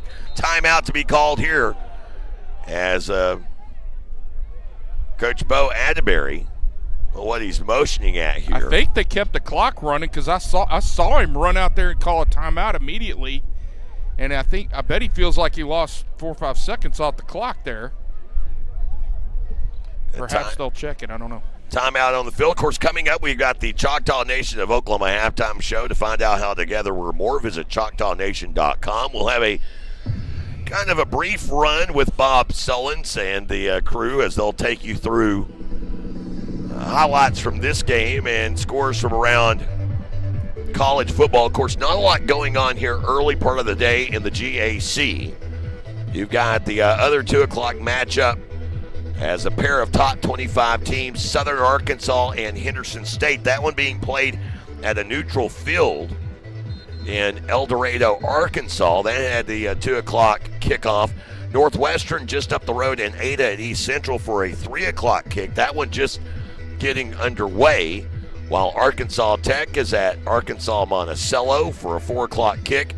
Southwestern taking on Oklahoma Baptist at 6, and then the big game of the day in the GAC, number 1 Harding at number 9 Ouachita Baptist. And of course, Harding on the slate for Southeastern here in 2 weeks. They did put 5 seconds back on the clock, as FYI. 3rd down and 30 for the quarterback, Knoll, who will take this snap in his own end zone. He's under pressure. Wilson giving chase, and Mikey Hookfin takes him down.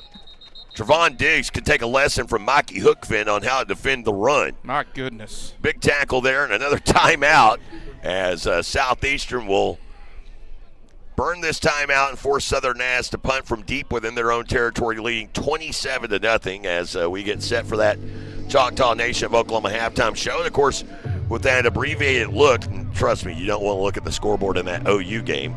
And you don't want to look, if you're an OSU fan, you don't want to look at the scoreboard from last night. So Bob will be very brief. And why? Because we have a special halftime guest. President Thomas Newsom will be joining us here in the Choctaw Nation of Oklahoma halftime show. But we've got 1:21 of clock remaining before we get there, and this has been so far what you want to see, a dominating first-half performance by Southeastern. You know what? I really like the fact that Coach Atterberry didn't just say, love 27-0, let's go to the locker room. He used the timeouts there. You know, if you come up and catch this punt, you should be able to get certainly good field position, and you've shown the propensity to strike quickly.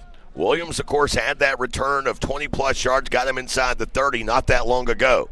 Here's a punt from the leg of Atwell. It's a beaut. Filled it by Williams, and not much of a return there. Maybe a yard on the return from the 49. See if they have him at the 48. They do. And some more extracurriculars at the end of that, as you often see on special teams. And there's a late flag. And if that's on Datorian Johnson, well, I'm just going to wait and see what he says. And this will be a bad penalty if it's against Southeastern. And you see Coach Atterberry talking to Datorian Johnson. And of course, we saw that last year. An educational talk from Coach Atterberry. We saw that last week. What did you call it last week? I don't remember what it was, but it was a good term. Yeah, it's something to that effect. A nice educational conversation between that's exactly right. Coach Atterberry and Datorian Johnson, because you would have had the ball in plus territory. Now you begin it in minus territory with 1:12 to play, and it's a 15-yarder. So, I mean, you went from the 49 all the way back to the 36-yard line. Two deep safety looks here, too. Hohenberger in the gun. Hohenberger receives the snap. Steps up, has running room out to this side if he wants it. Looks to pass, now tucks and runs, is shoved out of bounds and held up by his tight end, Colton Simpson. That will stop the clock with 1:04 to play, and a nice little scamper there for Luke Hohenberger, picking up 5 on the play, 2nd and 5, but down in distance, not really relevant here, leading 27-0, and trying to add a little bit to this lead with 1:04 to go till the halftime break. Great decision. Don't put the ball in harm's way. Get out here to the edge, get out of bounds. 2 receivers left and 1 to the right. Hohenberger looking to pass. Dumps it out short, DJ Brown. Brown got jitterbugs across midfield to the 49 where Southeastern would have started this drive. For Brown, that's just his 7th reception of the season. He had 18 last year. A little up-tempo look here with the clock running and out of timeouts. 2 receivers left, 1 to the right. Hohenberger to pass. Looks down the right side toward Jack Sternberger. Beautiful throw, leads him out of bounds. And an incomplete pass over on the far side. He was well guarded by Karsten King, the junior, out of Mustang, Oklahoma. Well, he was well guarded by Karsten King, but King never really turned around and looked for the football. Looked for an adjustment maybe at halftime to tell Hohenberger, hey, don't mind a back shoulder throw there. If Sternberger puts his foot in the ground, comes back for that, the corner's never going to see it. So 2nd down and 10 here. Maybe Nunez up the seam. We've seen that a couple of times today. 1 for 6 and the other for a big gain. Hohenberger. Handoff here, DJ Brown up the middle. And Brown with a gain of 8. No timeouts remaining. Clock running. Can't spike the ball here. It's 3rd down. Need to get it. A 3rd down and 2. Hohenberger looking to the near sidelines. Clock moving. 20 seconds. Hohenberger. 2 receivers right, 1 to the left. Hohenberger receives the snap. Looking right. Pressure. Flushes him out to the right side. Hohenberger now will escape out of bounds and get over for a 1st down with 7 seconds remaining. Do you trot out Cox? He's had an extra point blocked, or do you take a shot at the end zone? Well, I think you take a shot at the end zone. He does have the wind at his back.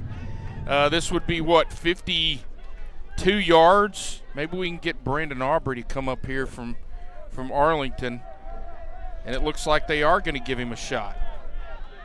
The problem they have is with 7 seconds left, you really don't have much choice unless you want to just run a quick out to try to get 5 yards. Problem is the play clock is down to 7.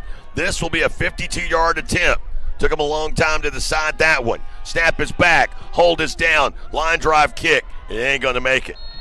So they really never got to set up there. Yeah. The play clock was running out on him. It took him a little bit too long to make a decision.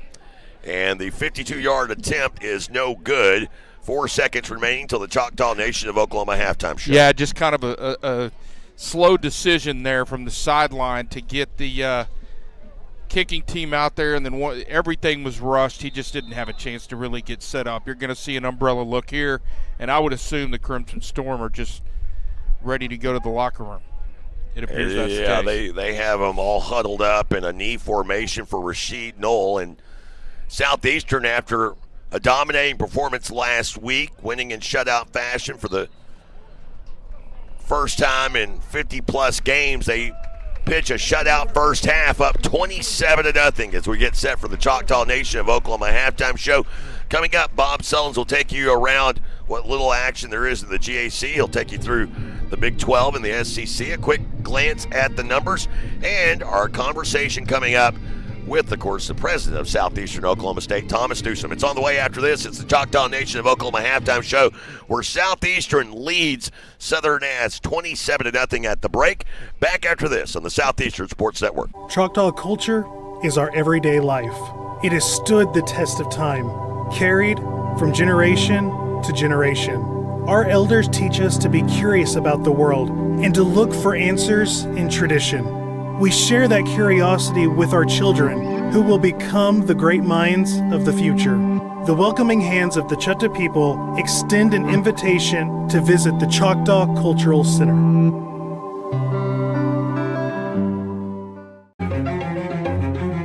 Life is yours to spend. Spend it apart. Spend it together. Spend a little now. Spend a lot later. Spend it fearlessly. Spend it faithfully. First United Bank. Spend life wisely. Home. It's a word that carries different meanings for different people. To some, home is where children are raised. To others, it's a quiet retreat shared with a faithful companion. But if you don't feel safe, home can take on a whole new meaning. At the Choctaw Nation Family Violence Prevention Program, we believe everyone deserves to feel safe, especially at home. If you or someone you know is living with domestic violence, please call 800-522-6170 or search victim support at ChoctawNation.com. We are here for you. Shelburne Heating and Air is the choice for all your residential and commercial needs. Service and installation on brands you know and trust. Carrier, Trane, Luxair, Mitsubishi, and American Standard. Shelburne Heating and Air specializes in optimizing the performance of your heating and cooling system. Here to help you improve your indoor comfort. Shelburne Heating and Air, your locally owned heating and air experts. For contact info, visit shelburneheatair.com. Back here, halftime, the Choctaw Nation of Halftime, Choctaw Nation of Oklahoma halftime show. Bob Sullins with you as we get ready to look at the first half. Total domination by the Savage Storm in half number one, both ways. They only allowed 3 first downs, picked up 13, 175 yards on the ground for the Savage Storm. They had total of 337 yards total offense to 67 for the Crimson Storm in the Battle of Storms. And if you look at some of the individual stats here in the first half for Southeastern, Luke Hohenberger was 6 of 8 passing. He did throw a pick, but he threw for 162 and 2 touchdowns. And it was Jennings who had 2 for 84 and a touchdown. Nunez caught 2 for 63 and a touchdown. Big first half. DJ Brown with 8 carries for 102 yards, and he had a 66-yard touchdown. We'll look at some of the highlights real quick like here from the first half.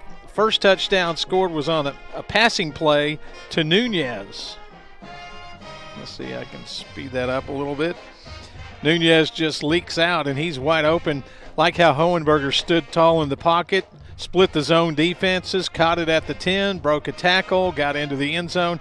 That put Southeastern ahead 6-0.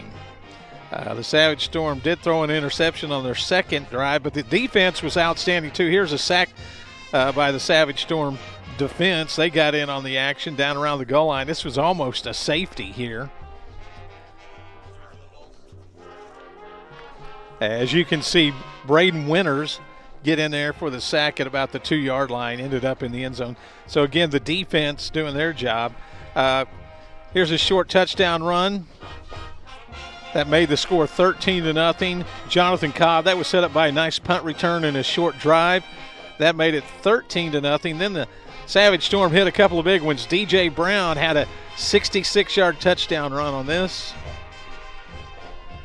As he makes some good cuts here, he'll hurdle a guy here right there, and then he'll break 1, 2, 3 tackles, gets free, and takes off for the end zone. And it's clear sailing all the way. 66-yard touchdown run that made it 20-0. Then the Savage Storm added a touchdown pass late, and again that went to Kobe Jennings.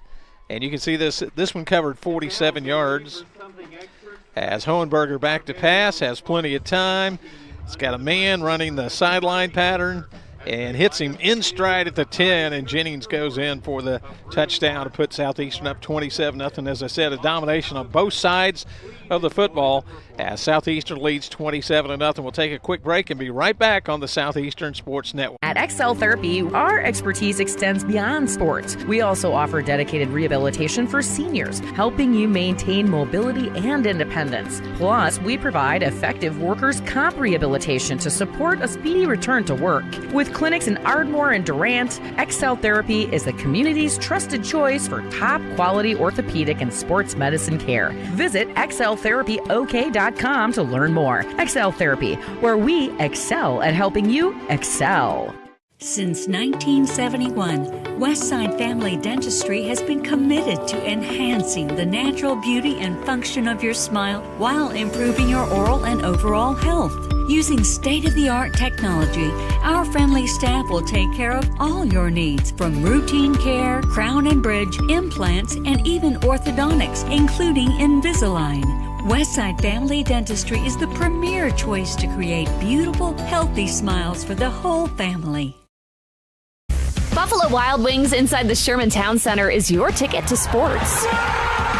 Catch your favorite teams on one giant screen and 45 50-plus inch TVs with great food, atmosphere, and fun.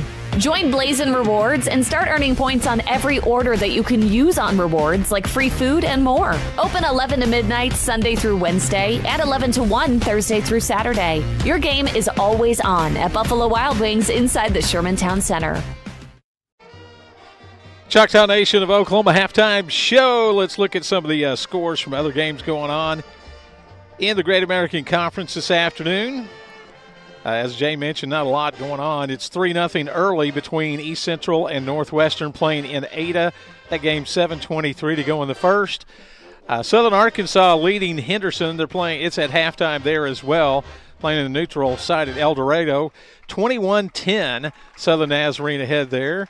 And, well, so far the other games are going to be later tonight as the scoreboard shows.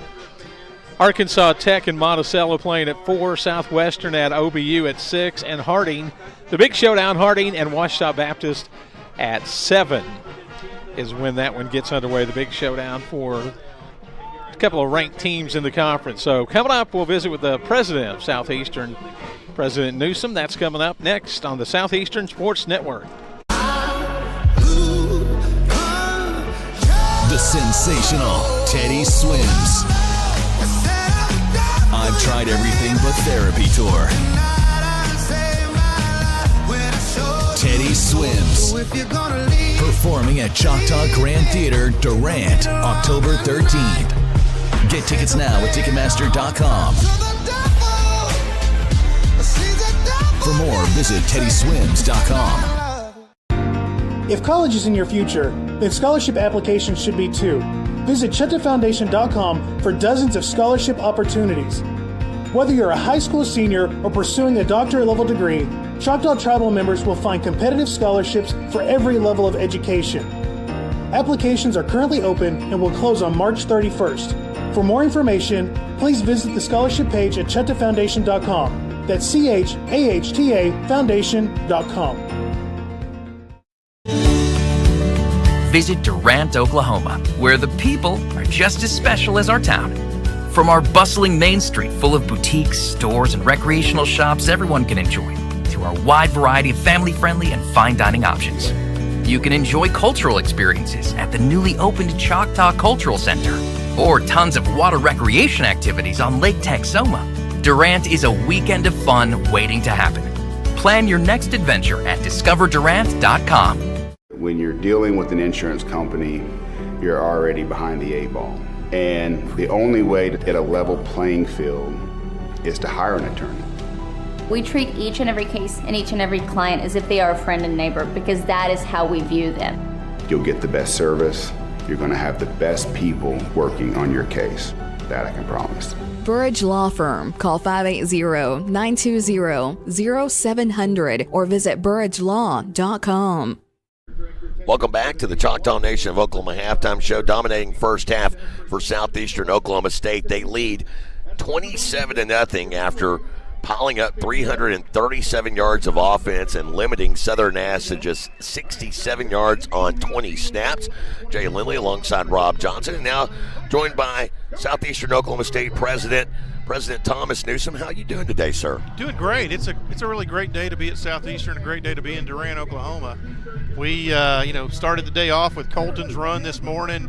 I think a record turnout for that, almost 1,500 runners here in downtown Durant. They run around the campus a little bit, and just a huge community activity, which really makes you proud to be in Durant. And then a great game here this afternoon, and the weather's been fantastic, and so it's just a great day to be in Durant. I was taking note of the home crowd. The fall break, always a little bit of a challenge. The home crowd showing up for this one. Southeastern fresh off of a dominating performance last week on the road, winning in a shutout fashion for the first time in 5 seasons. Whenever you look at this football program right now, I was talking with Joey Mack earlier today, it seems defensively they're leaning on that side, offensively young, and they feels as though they're learning themselves as they go through this season. There's a lot of optimism, I think, for the remainder of this year and moving forward.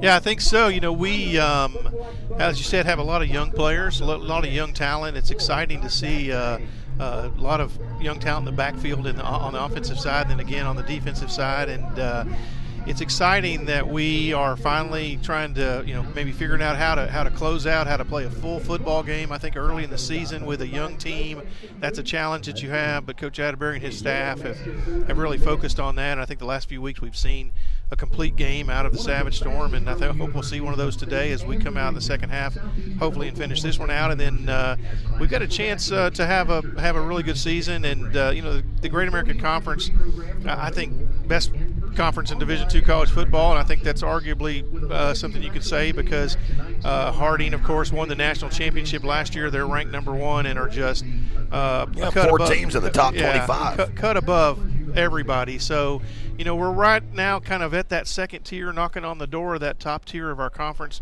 And I would be sad, hard pressed to say that I'm not optimistic about us breaking into that top tier as these young men get a little older, get a little more experience under their belt. I'm really excited about the direction of our program. And talking about optimism, you look at the university as a whole, one of the more interesting things. Of course, I run around the university in the early morning hours, and this year August rolls around and I'm running on campus. I'm like, oh my God, there are no parking spots here. Literally, and I know you've talked about here locally, record enrollment this year, but the thing that really stands out to me on top of that record enrollment, kids on campus, and that's really what makes the university lifestyle something. It's something different that I think everyone should experience. Yeah, in the university world, a high-class problem is not having enough parking spots. And we have plenty of parking spots on campus. We just don't have plenty of convenient parking spots on campus. So a lot of discussions with our student government association and others about that. But, well over 6,000 students this semester, largest enrollment in the history of Southeastern Oklahoma State University. We're relatively the fourth largest four-year school in the state of Oklahoma, right there with Northeastern up in Tahlequah, which is pretty exciting, and continue to grow, continue to be an institution that attracts people to Oklahoma. And we are also celebrating our largest graduating classes ever. I think this next month, in December, when we have our spring graduating class, we're going to see about 750 awards granted, which is another record number for a fall semester, and that's pretty exciting stuff. And we're bringing students from all over the world, all over the nation. About 37%, we don't have the numbers exactly yet, of our freshman class this year are from the state of Texas. We've got about 100 students more on campus living in the residence halls than we did last fall, and it's exciting because those are the type of things that not only grow the university but grow our state, grow the workforce in our state. And happy to say that even after the statistics that we're seeing, after we bring that large number of students to Durant, Oklahoma from other states, especially across the Red River, they're staying after they graduate. So a high percentage of those are still here 1 year, 5 years after graduation. And I always say they either fall in love with Oklahoma or they fall in love with somebody in Oklahoma. We're really proud of the fact that we're an institution here that's able to provide that for our citizens. I was having this conversation with my dad, who's an alum, my uncle. Numerous members of my family came here, graduated here, got into education, coaching, teaching, and my dad said to me about Southeastern being a teacher's college. I'm going to give you the opportunity to kind of rebuff that. I think that may have been the case up into the mid-'90s, but you've got a great business program, the John Massey School of Business.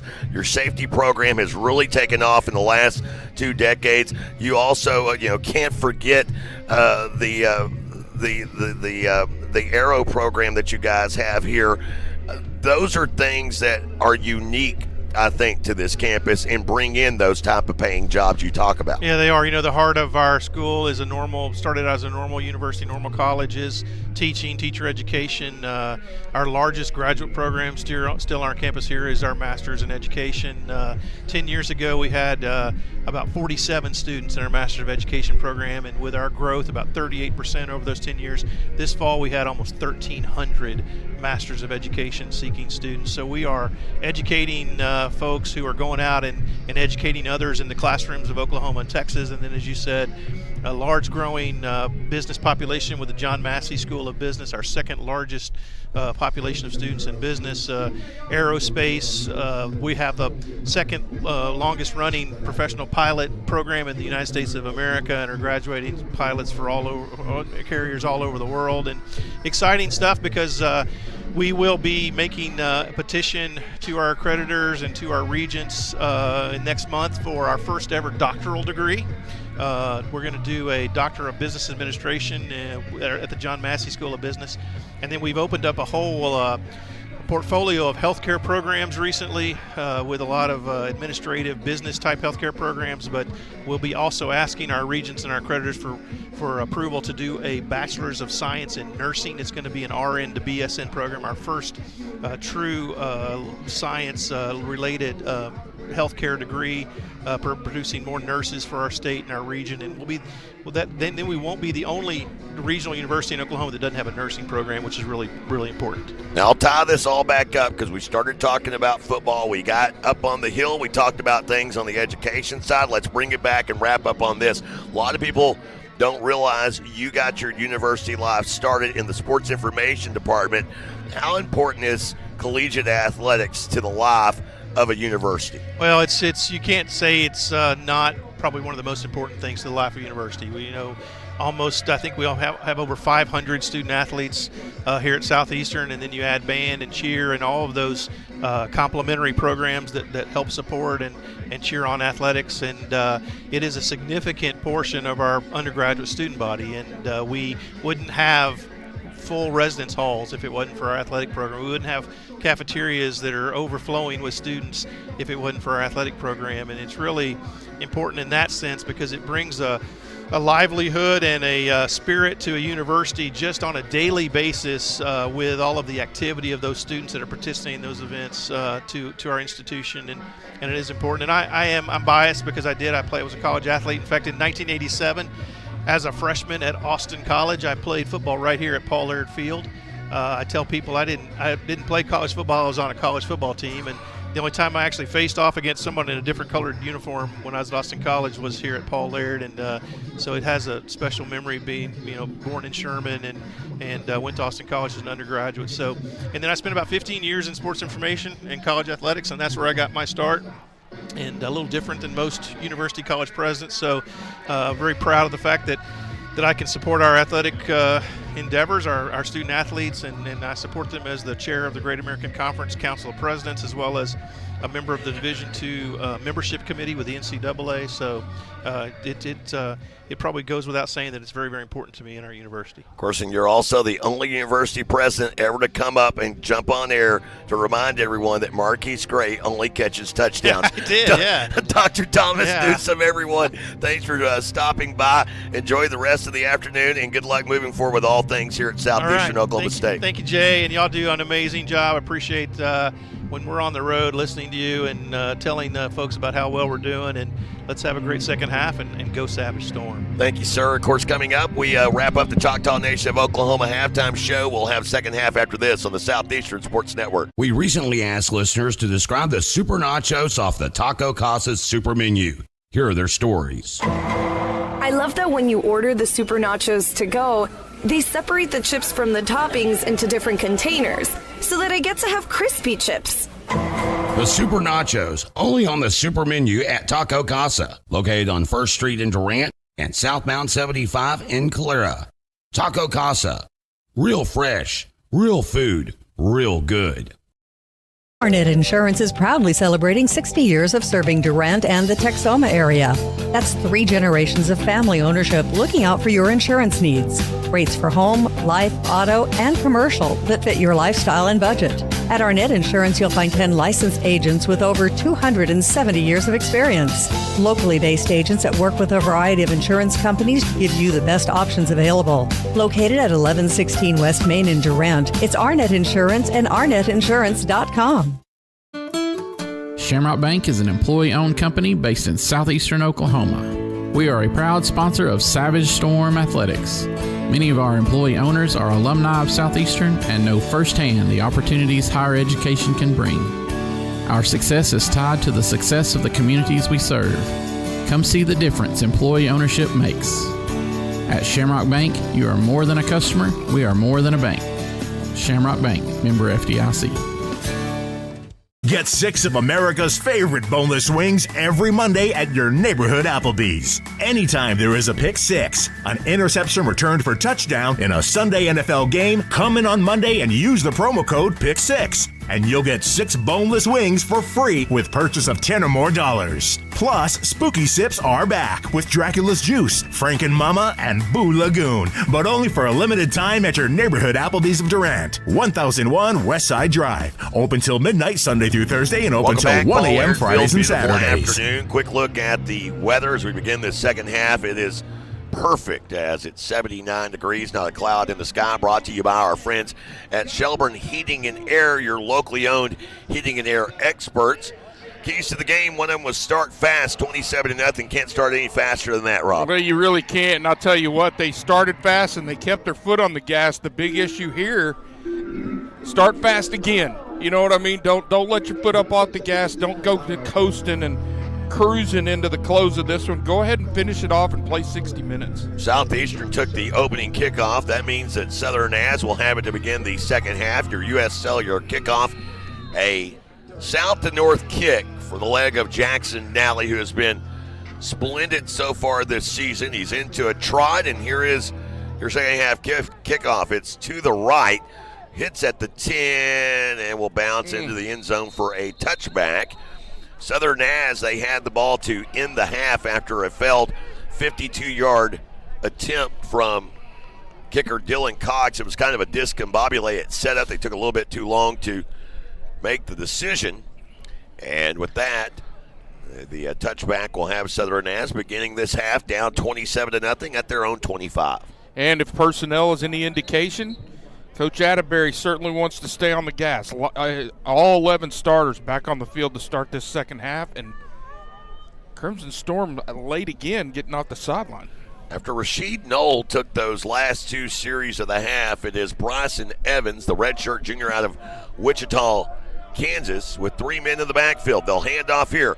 Running room to the left and a nice hard run from Caden Barron, the redshirt freshman out of Ringling, Oklahoma. Finds his way for a gain of 7 to the 32-yard line. And first time we've seen that full house pistol, whatever you want to call it, look, sort of that inverted wishbone. And more backs in the backfield. That's one adjustment I see so far. Tight end in motion, left to right across the line. Evans receives the snap.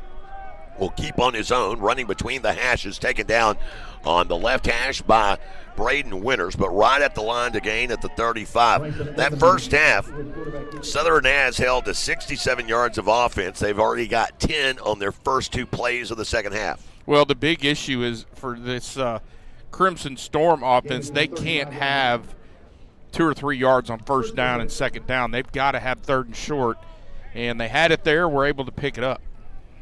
Again, that 3-headed look in the backfield, that inverted wishbone, as you mentioned. Tight end in motion, right to left, sets on that side of the line. They'll hand off here. It's Barron running left side and starting to get a little power there up front with a gain of 4 to the 39-yard line. Definitely a different look to start this second half. They're coming out of the locker room, again, with that inverted wishbone, but just hat on a hat, trying to get downhill immediately. There's not a lot of play action or get to the edge or any of that stuff. They're just going to try to run it down your throat right now. Southern has this season, after putting together games of 17 and back-to-back 21-point performances. Remember, their first 3 games were held in single digits. Second down and 6 here. Snap to Evans, give to Barron, running off left tackle. Winters is there to wrap him up. 3 yards into the play. And third down and 3 coming up here after that tackle by Braden Winters, stopping him short at the 42-yard line.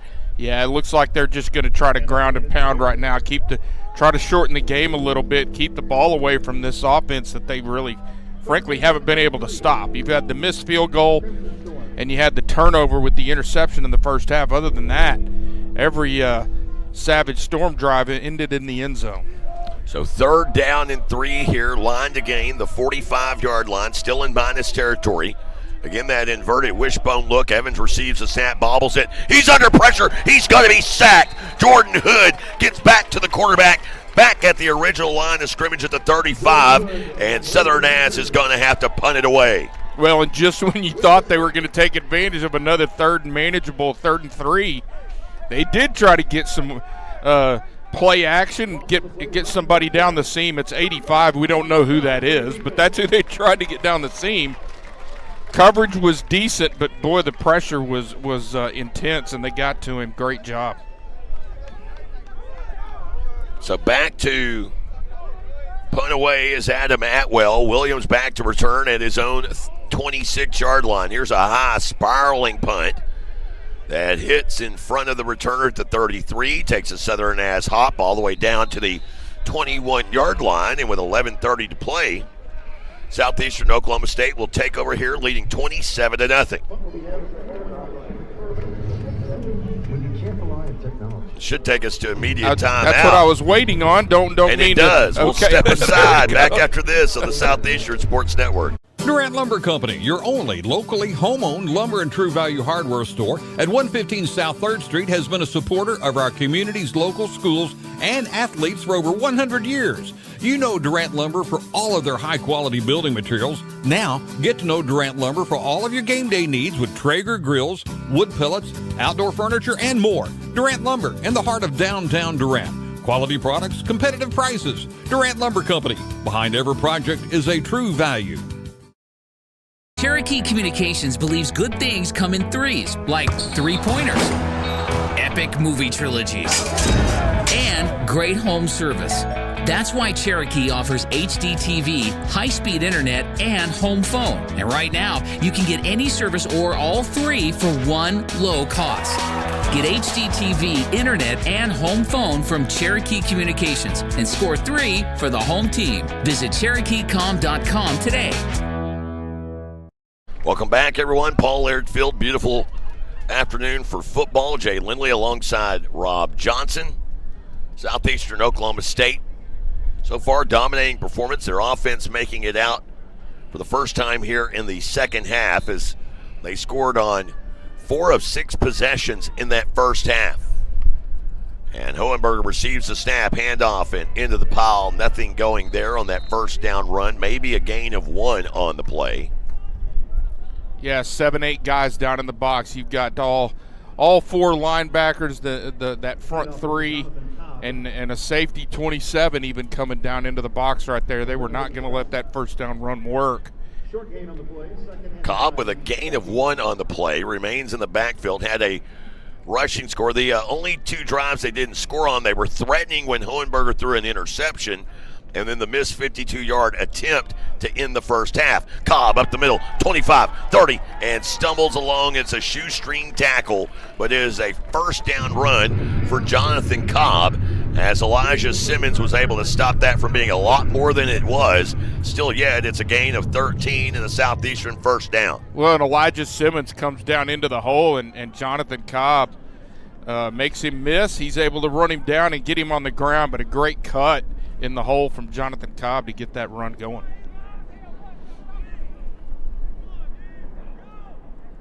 So first down and 10 now at the 35. They move Simpson in motion to the left. Give to Cobb, right up the gut, up the left hash. Breaks the tackle at the 40, and another big gain. The ball, though, comes out. They'll say Southern has it. The line judge throws out the beanbag. Southern saying that they have it. I couldn't really see it live if it came out early, and we're getting a look at the replay now as he comes through there, runs over the safety there, and then he starts to go down here. He's got the football there. That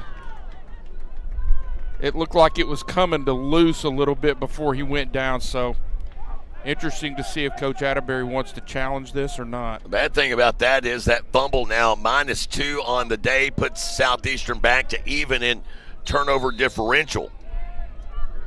And Southern after not producing much on offense, they take over here with solid starting field position, 9:58 to play. Begin this drive at Southeastern's 44-yard line. Their best starting field position of the day. Play action, they find the tight end up the seam, and he's gone. Taking it to the house quick-like on a 44-yard connection. And Southern they may end up not winning this game, but they will avoid the shutout if that is the case. They were looking at a streak of 26 games without a shutout. Last time they were shut out 2 seasons ago when they were shut out by Ouachita Baptist. And Southeastern unable to keep that streak. A pair of turnovers, 1 in the first half and now 1 here in the second half. Van Pruin on for the extra point. Kick is on the way, and it is good. 27-7, shaking up member of Southeastern down on the field. 9:50 to go in the third. Savage Storm football continues in a moment on the Southeastern Sports Network. When I share my story, it's about more than building an inspirational space for artists. I represent the creative spirit of the nation, the Choctaw Nation. I am our history. I am our culture. I am our vision. I am all of us. Because our stories make us more.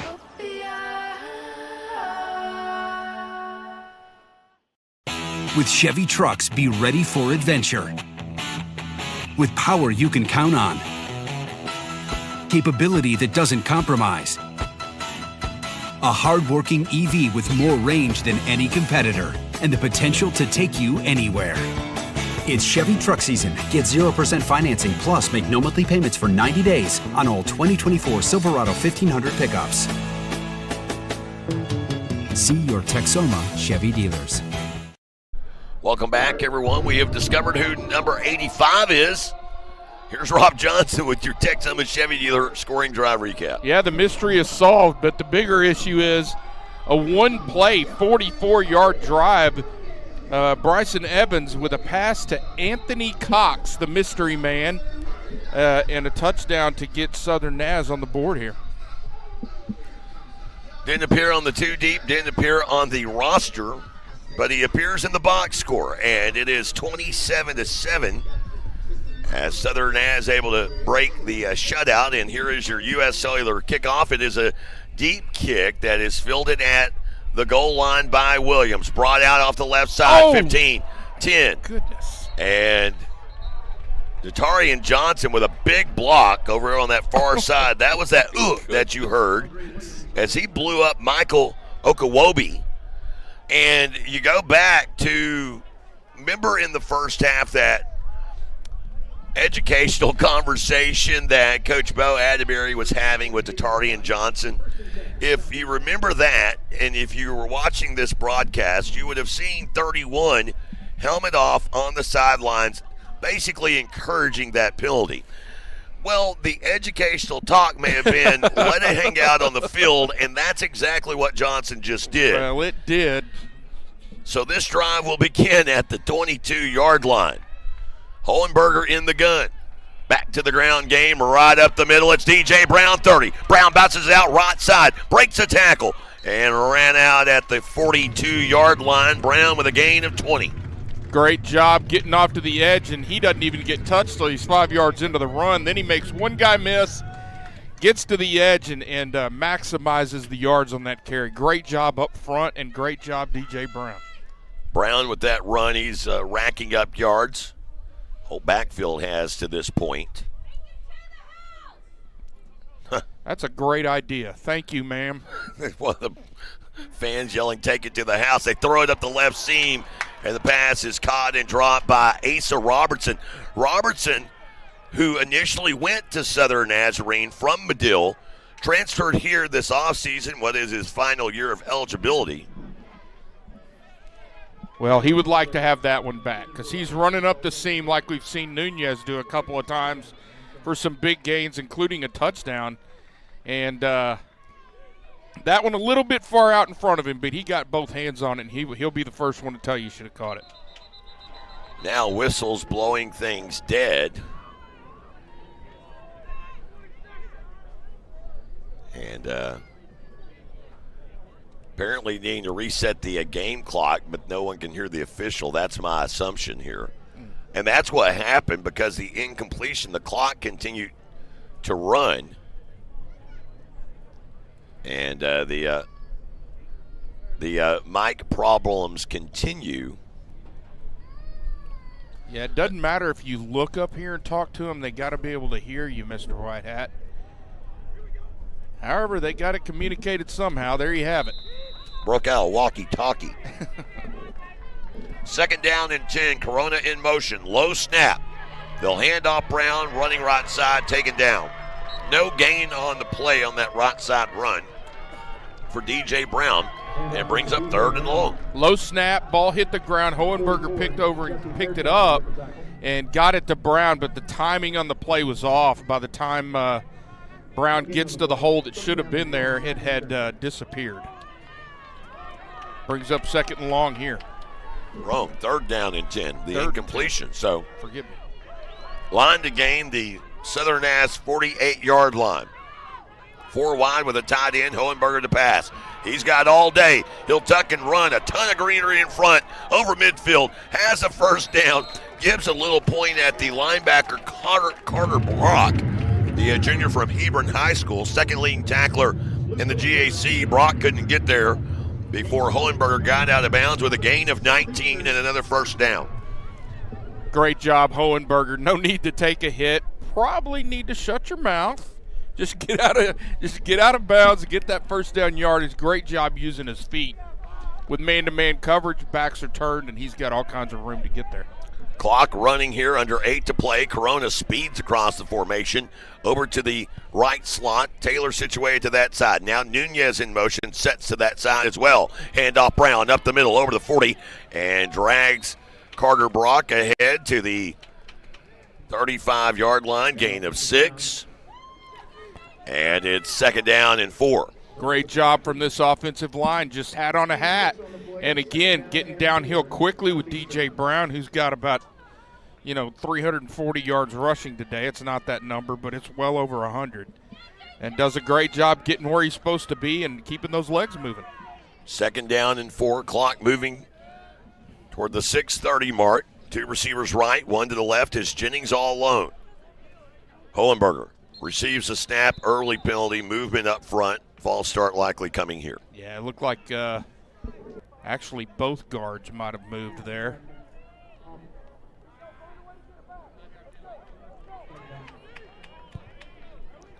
Take our word for it. It was a false start on the guard. Bottom line, that's going to move you back, make the 2nd down a little longer. We've seen that a couple of times in this game.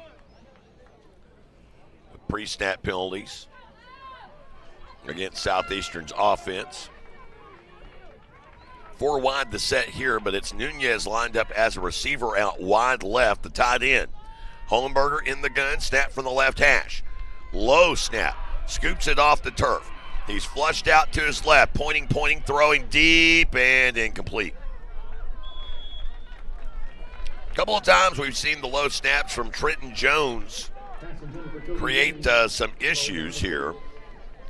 Well, and that issue has reared its head, I won't say every week, but several times throughout the season it's been an issue. And you talk about this quick-moving front 7. They're undersized, but they're constantly moving and stunting and twisting, and that's going to make it a little harder on that center to focus and get the snap before he goes and finds the guy he wants to block. Certainly something that'll need to be cleaned up here over the next couple of weeks, especially that next 2 long road trips to Weatherford and Searcy. Snap back here to Hohenberger. He's flushed out right. Will tuck and run. Cuts back over the middle of the field. 35-30. 25 and another first down run for Luke Hohenberger to the 21-yard line with a gain of 14 and another Southeastern first down. And that is something that he brings to the table that Southeastern has not had in a while. Just such a weapon. When he looks back there, goes through a read, then 2 reads, nobody's open.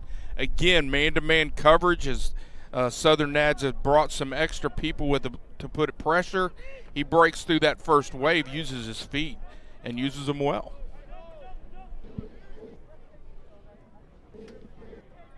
Pair of backs in the backfield with Shannon and Brown. Brown takes the handoff, jitterbugs to the 20, stood up at the 19, and a gain of 2 after that play blown dead.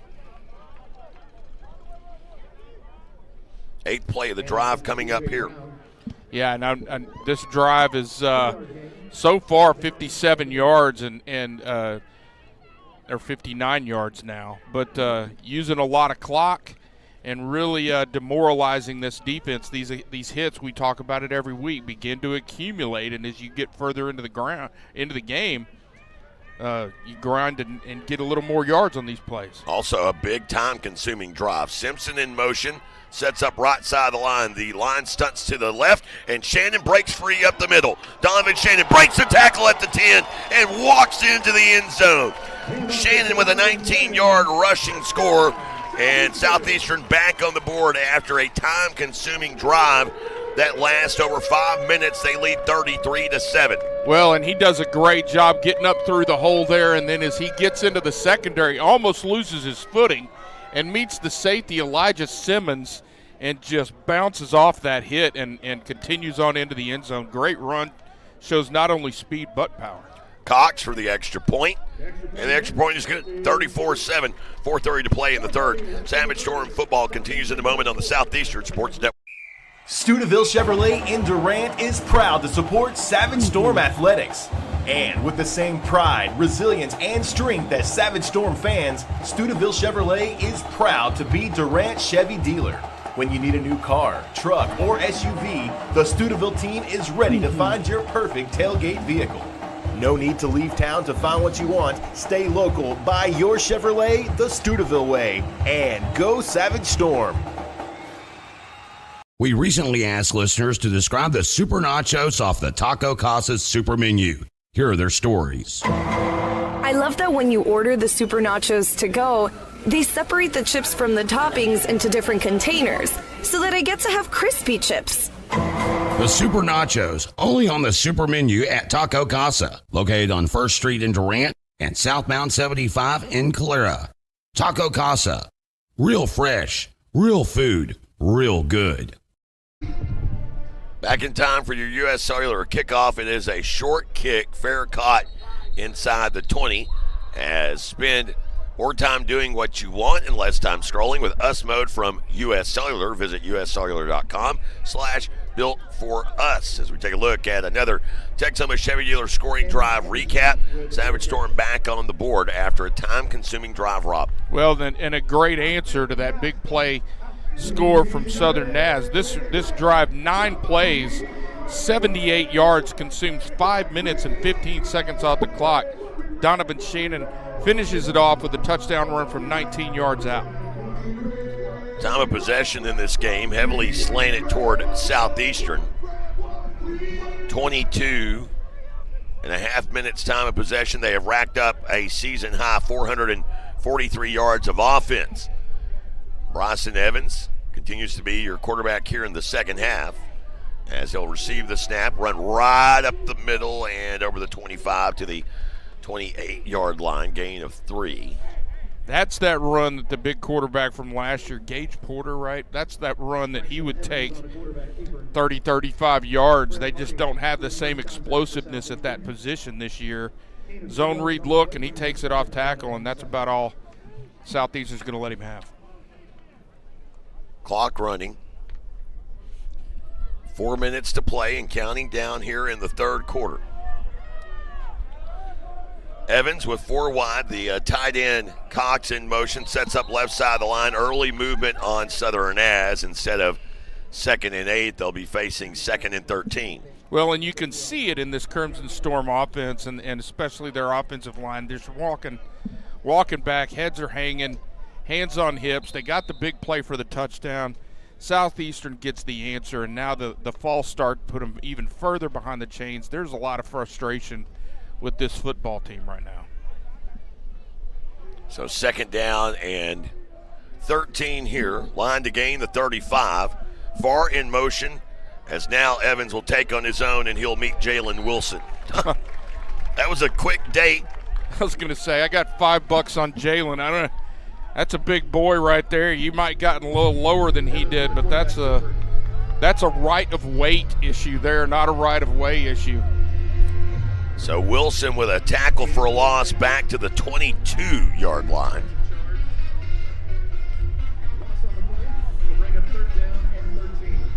And you heard it there. 3rd and 13, that's not the situation this offense wants to be in.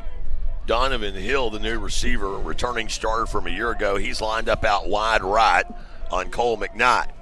Snap back to Evans, looking to his left. This time he's flushed forward, and he has crunched down Braylon Winters as well as Fred Hardy converging on Evans. And another punt situation for Southern Naz with 2:38 to play here in the third. Well, and Evans has got far in the left flat. I'm not sure it gets a first down, but that's probably his 3rd read on the play. He's just not to the point as a quarterback where he's going to get past that 1st or 2nd read without choosing to put it down and get whatever his feet will get him. So Williams back to return yet again. Had a long earlier today. And this is a nice spiraling punt to Williams. He'll backpedal, take it inside the 25, position himself. Now will be taken down. Great punt there by Adam Atwell to kind of change the field. And a great job on the coverage, making the tackle in space. Be interesting, Jay, to see if Hohenberger comes back out for this series.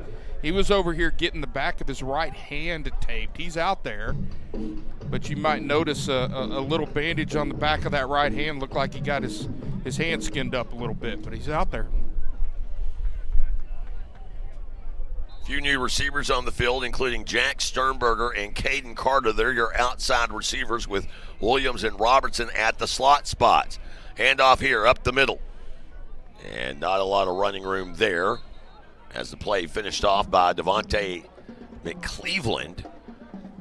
gain of 2 on the play from the 23 to the 25-yard line, as Jonathan Cobb didn't have a lot going there. Well, we've talked about the success of this running game. We mentioned it in the first half, and we saw it. You run, you run, you run. At some point, he's going to pull one of those and find that seam again. Hohenberger in the gun, has 2 receivers out wide right now. Simpson, the tight end, in motion to that right side. Back to the ground game. Cobb over the 25, makes his way short of the 30. It's a gain of 3 to the 28. Third play of the drive coming up here, and it's 3rd down and 5 facing Southeastern as we close on a minute remaining in this third quarter. Storm leading 34-7. Well, clock running, and that's exactly what Southeastern wants right now, and frankly, I'm going to tell you Southern Naz probably does too. They want to get headed back to Bethany, but Southeastern wants to keep this streak going. 0 punts so far today. 3rd down and 4. Snap back to Hohenberger. Looking to pass, goes deep down the left side, and it's way too long for Jonathan Cobb. Storm were 6 of 7 on 3rd down conversions until that. We talked about how, I guess you could say, the opposites between the two, offense and defense. Defense, number 9 in the nation in 3rd down efficiency. The offense, 9th in the conference in 3rd down efficiency. Kind of a tale of 2 sides of the ball there, but that incompletion makes it a 6 for 8 afternoon, and Jackson Nally punt this one away. Got the wind at his back, and his legs should be fresh. So let's see him let one go here.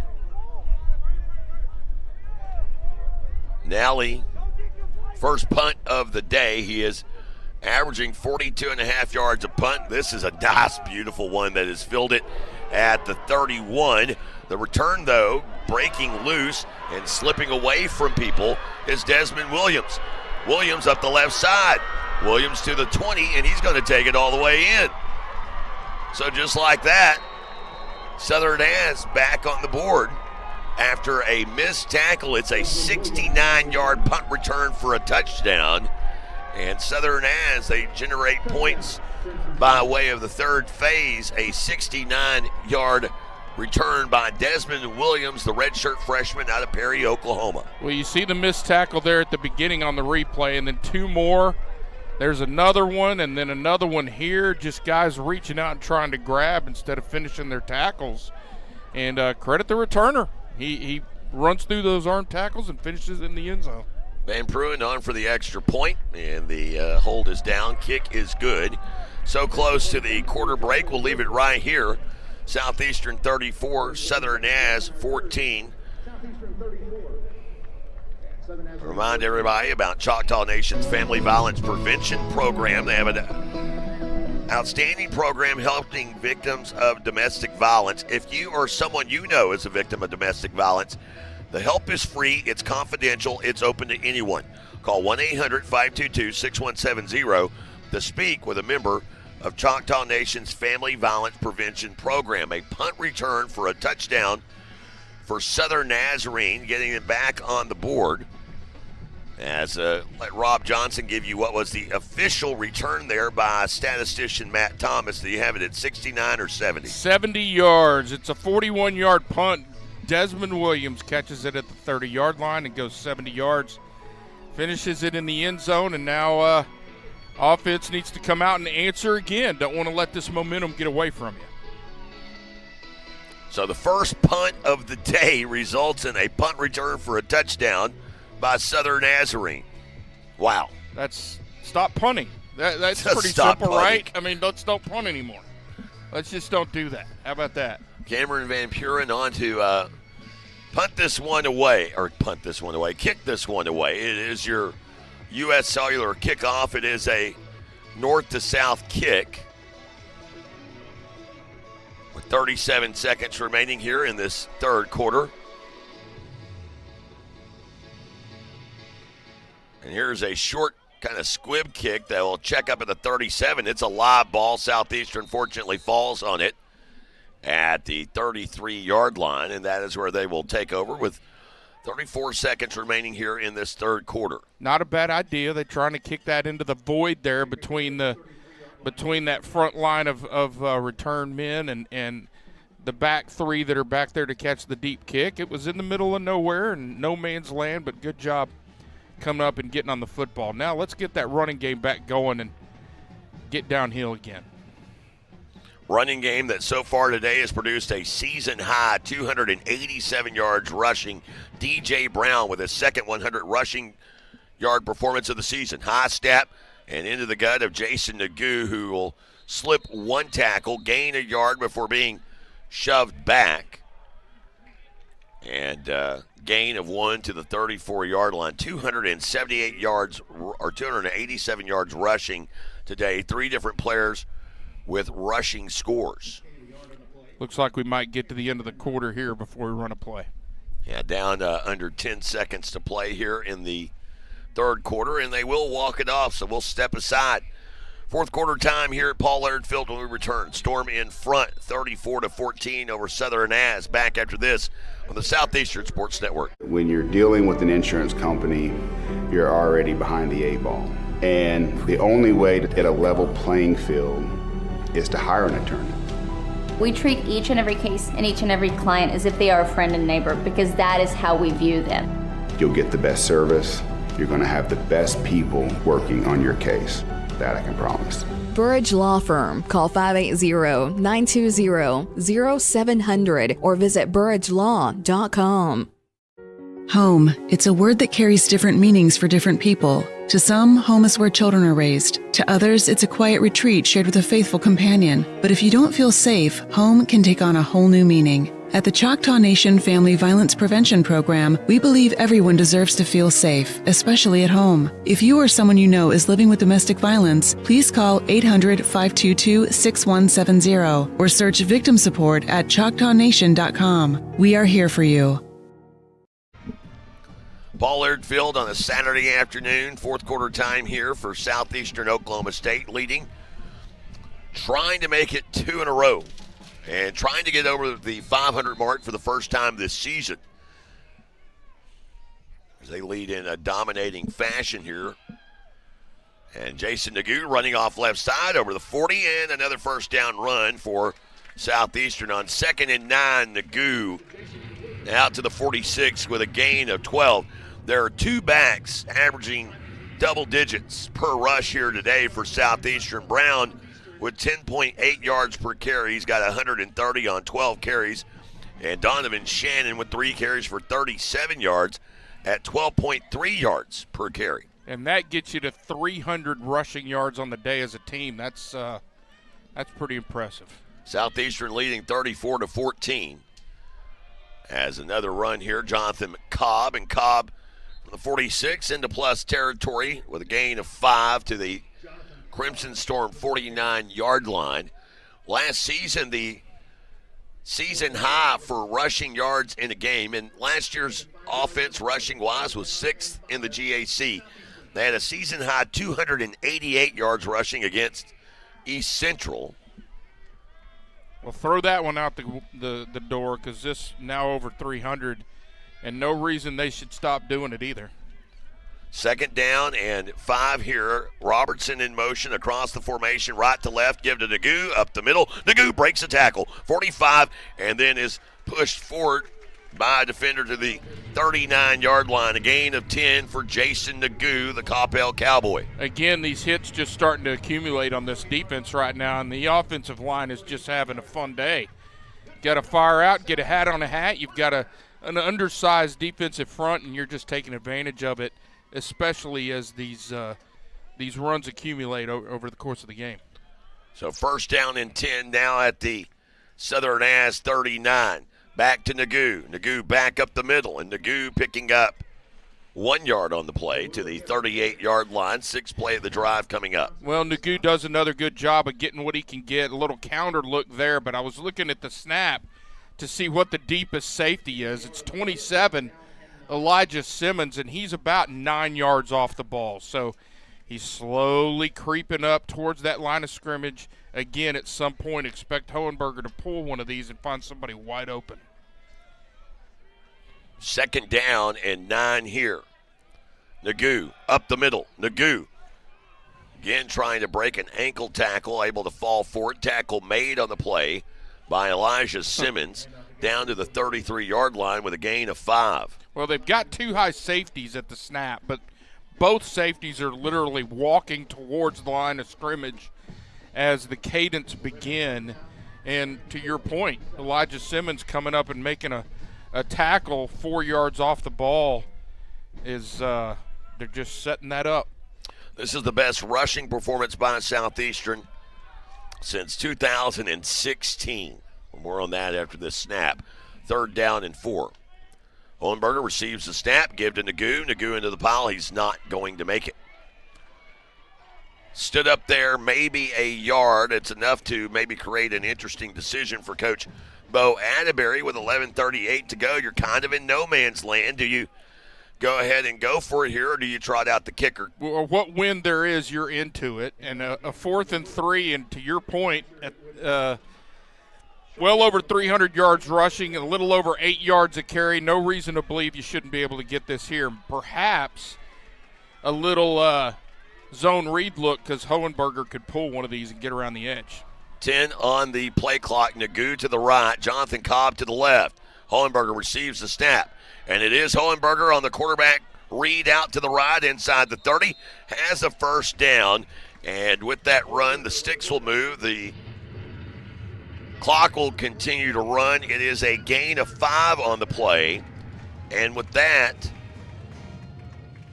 or actually a gain of 6 down to 26. That's going to give Southeastern 328 yards rushing.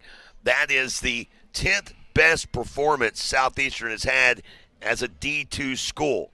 The previous 10th place spot was 325 back on October 14th of 2012 against Northwestern. Keep that page. I hope they're going to continue to climb up that list. Handoff to Goo, left side run, and he's powered down over the 25 to the 24-yard line. They don't have a lot to get to. If you're curious, the best performance was 443 yards rushing. Wow. That was on October 8th of 2016. Southern Nazarene has been the recipient of 2 of those top 10 performances, including 332. Southeastern is 2 yards away from eclipsing that. That's the 9th best performance. So continue to climb up that list. Give it to somebody and keep running this football.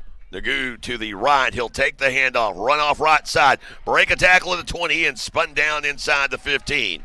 A 1st down gain to the 14-yard line for Nagu. So Jason Nagu picking up that one. Of course, for Southeastern, another thing to be looking at today, and with this game well in hand, although it is a 3-score game and still plenty of time on the clock, we have seen some weird things happen. Coach Bo Atterberry, with a win today, will move to 4th on the coaching win list, tied with his predecessor, Ray Richards.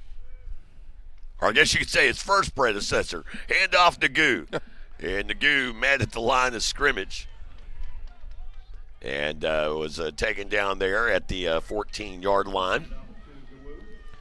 Well, you talked about the rushing performance and how that stacks up all time. Well, just this season, you've already eclipsed your highest point output of the season, and continuing to build on that as you're into the red zone. Highest yardage output of the season. They have gone for 502 yards to this point. Wow. And no reason to stop. Hohenberger receives the snap. He'll give to the right side. It's Cobb, and Cobb, stretch play, nothing really working there. Credit Southern Naz. They started clogging up the middle enough to force Southeastern into that side-to-side look. And yeah, but you got an awful lot of tired defenders out there, a lot of hands on hips. We talked about the accumulation of these hits, and they're just tired right now. This is play number 13 of this drive coming up, and I believe all of them have been runs, so that's going to start to add up. So 3rd down here, Hohenberger with 3 to the left and 1 to the right. Hohenberger flushed out to his left. He's got a lot of greenery. He's looking to throw, however, and throws off of his back leg. Throws to Andre Williams where he makes the catch, but unfortunately about 5 yards out of bounds. Yeah, right next to the fencing on the edge of the the field there. Near the Mix 96.1 sign and near the Law Street Brewing Company sign. You know what? We appreciate him getting next to that Mix sign. Nice job. Well, let's see, we are a field side camera angle efficient from one Jake, I'm late to the party, Roberts. Wow.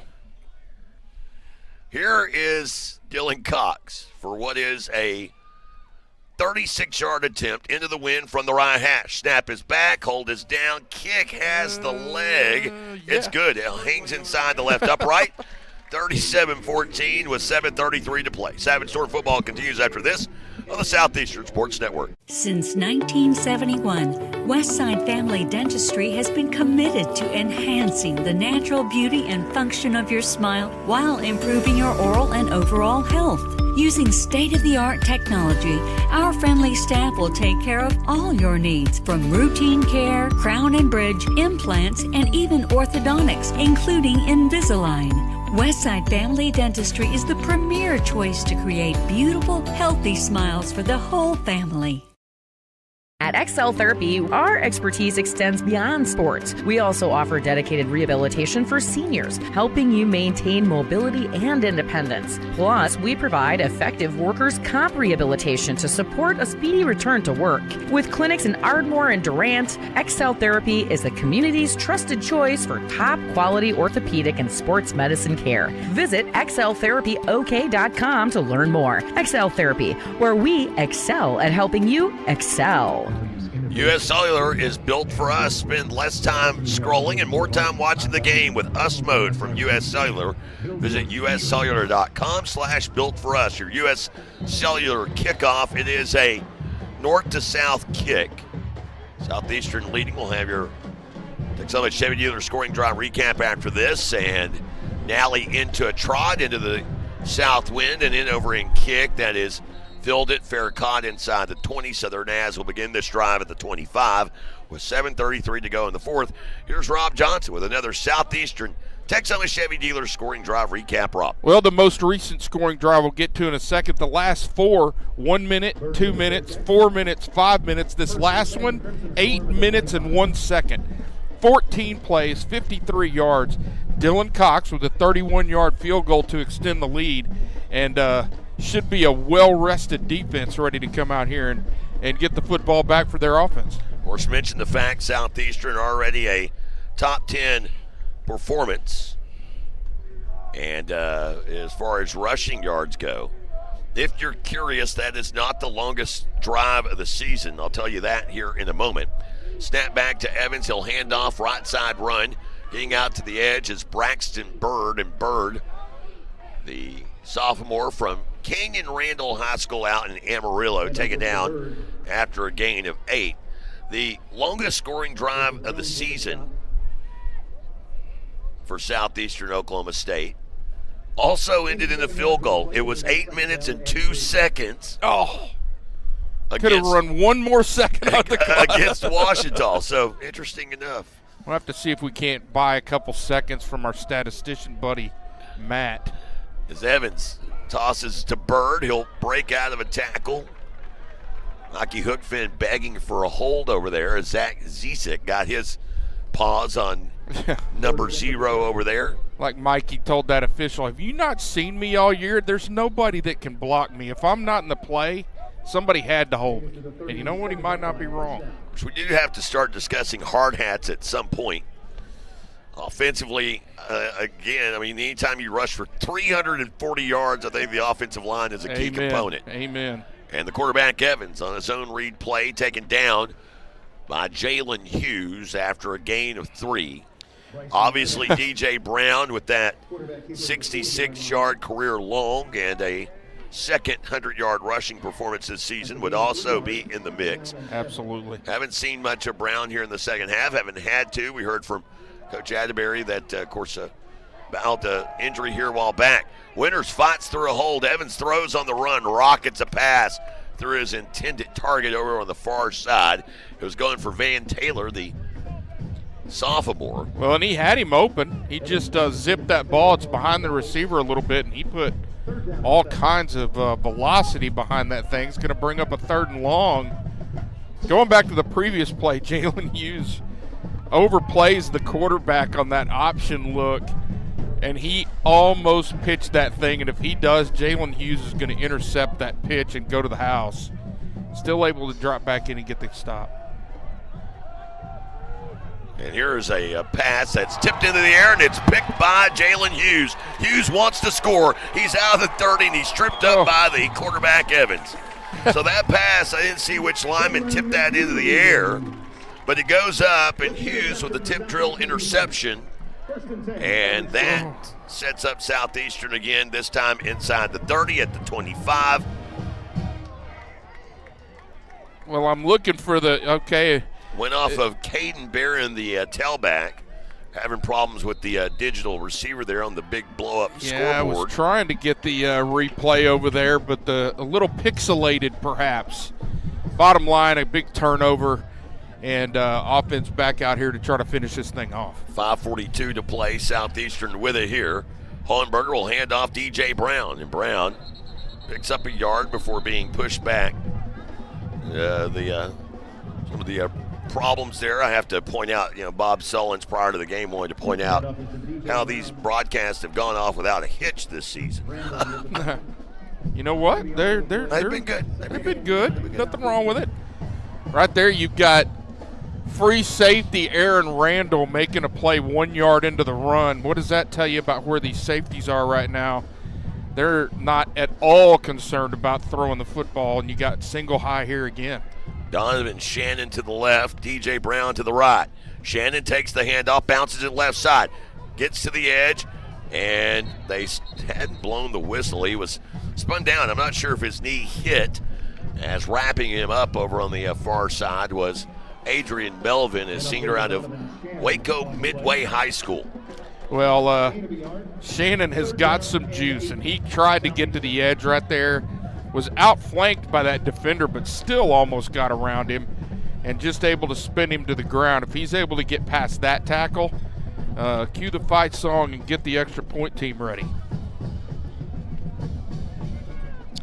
Southeastern on cruise control here, leading 37-14. Three receivers right with Brown lined up as a receiver. Hohenberger to pass. Hohenberger sees some greenery, will run out to the right. And now we'll tuck and run, stop, plant, hit hard as Carter Brock came down on him. And that was an awkward play there for Hohenberger. He kind of stopped, and he immediately comes to the near sideline. Not a good look. You don't want to see that. That's a heavy limp he's got right there, hopefully, and a non-contact injury too. Not what you want to see. Dylan Cox for this field goal attempt. This one from 39 yards. Snap is back. Nally with the hold. Kick on the way, drifting left, and it is good. 40-14, Southeastern in front, 3:27 to play. Savage Storm football continues after this on the Southeastern Sports Network. No matter the size of your job, from backyard projects to mining operations, Warren Cat has the service, support, and solutions to fit your needs. Whether you need a versatile attachment, a light tower or generator, a skid steer or large excavator, we have quality new, used, and rental options ready to work. Visit us online or stop by one of our many Oklahoma locations, including our new store in Ardmore, to put the power of Warren Cat to work for you. At Choctaw Casino and Resort Durant, you could be playing with house money. This fall, 2 lucky winners will win $250,000 toward their mortgage in the All Debts Are Off giveaway. Play with your Choctaw Rewards Club card beginning October 1st to earn entries. With 1 grand prize drawing in October and 1 in November, you have double the chances to walk away debt-free. Only at Choctaw Casino and Resort Durant. Back in time for your U.S. Cellular kickoff. Southeastern adding to the scoreboard. They lead here 40-14, 3:27 to play, but the more concerning aspect, Luke Hohenberger. Yeah, he's down there on the trainer's table getting a look-see. Here's an end-over-end kick that is going to bounce at the 10. Check up. It's a live ball. It's bouncing around. It is fielded by the returner, and then a flag comes in late as well. The returner Collins getting that off of, I believe, the second bounce. Here's Rob Johnson with your Texoma Chevy Dealer scoring drive recap. Well, this is a long one. 3 plays, 4 yards. Here's the most important part. 2 minutes and 15 seconds more time comes off the clock. Dylan Cox says, what's Southeastern wind? 39-yard field goal, no problem. So the penalty goes against Southern Naz. Blocking the back will move it inside the 10 down to the 5. 3:22 to play. Officially, I guess, the 6-yard line. And Southeastern will improve to 4-3 on the season. They'll get over 500 for the first time this year. Well, and eclipsing the 40-point mark, and the first time they've crossed the 40-point mark this season. Yeah, certainly the most efficient offensive day we've seen, as I recall it. New quarterback. And not on the depth chart is Kendall Robertson, also from Medill, if you're curious. And nothing going there on that first play. Robertson with the quarterback keeper. Cole McKnight with the tackle in the play. So clock running here, under 3 to go in this fourth quarter, and Southeastern will improve to 4-3. Do advise you to stick around for the Choctaw Casino Resort post-game show. They've got some great concerts coming out to the Grand Theater. Tracy Lawrence coming to town later in December. You can visit ChoctawCasinos.com, click on live entertainment for upcoming shows and ticket info. Second down here, Cox, the tight end, in motion. Robertson receives the snap. He'll run right side. He is met, shoved back. Leading the charge was Jacob Geddes, the sophomore from Flower Mound Markets, making that tackle. That probably takes us to the 2-minute timeout. It's going to be awfully close. They don't appear to be in a giant hurry here, and you're down to 2:07 and a third down. I think at this point both teams just would prefer to either get on the bus and get to the dorm rooms. 2-minute timeout it is. We step aside. Back after this for the closing stanza on the Southeastern Sports Network. Sparlin Realty is dedicated to achieving your goals and will always do what's in your best interest. For residential and commercial properties, farm, ranch, and land purchases, you'll feel good about your choice of Sparlin Realty. At Sparlin Realty, there's nothing more gratifying than achieving your goals and earning your trust along the way. Whether you're selling your property or buying your dream home, it would be our privilege to assist you. Please call us today at 580-745-1055 or SparlinRealty.com. Shamrock Bank is an employee-owned company based in southeastern Oklahoma. We are a proud sponsor of Savage Storm Athletics. Many of our employee owners are alumni of Southeastern and know firsthand the opportunities higher education can bring. Our success is tied to the success of the communities we serve. Come see the difference employee ownership makes. At Shamrock Bank, you are more than a customer, we are more than a bank. Shamrock Bank, member FDIC.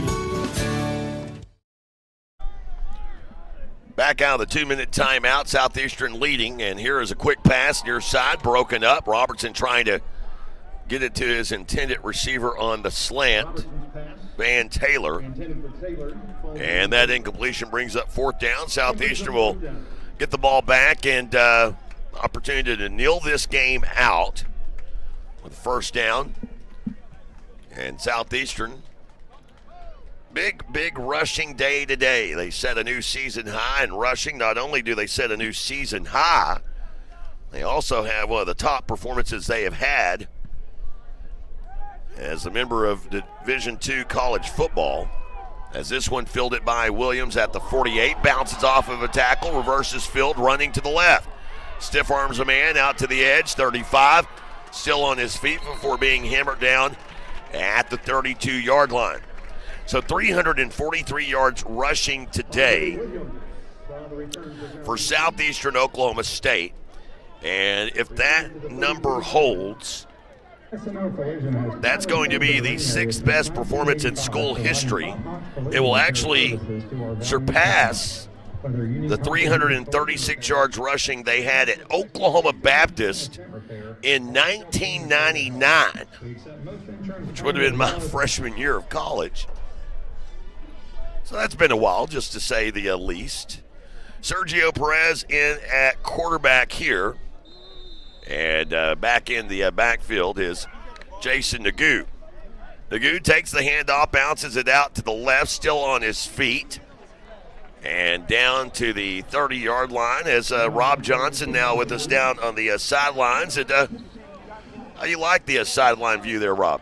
Yeah, it might be what I want it to be a view of is this clock continuing to run at this point, and I think both teams would most appreciate that. And, of course, an emphatic cheerleader there still wanting to pile it on with the offense, huh, Rob? Second down and 9. Perez in the gun.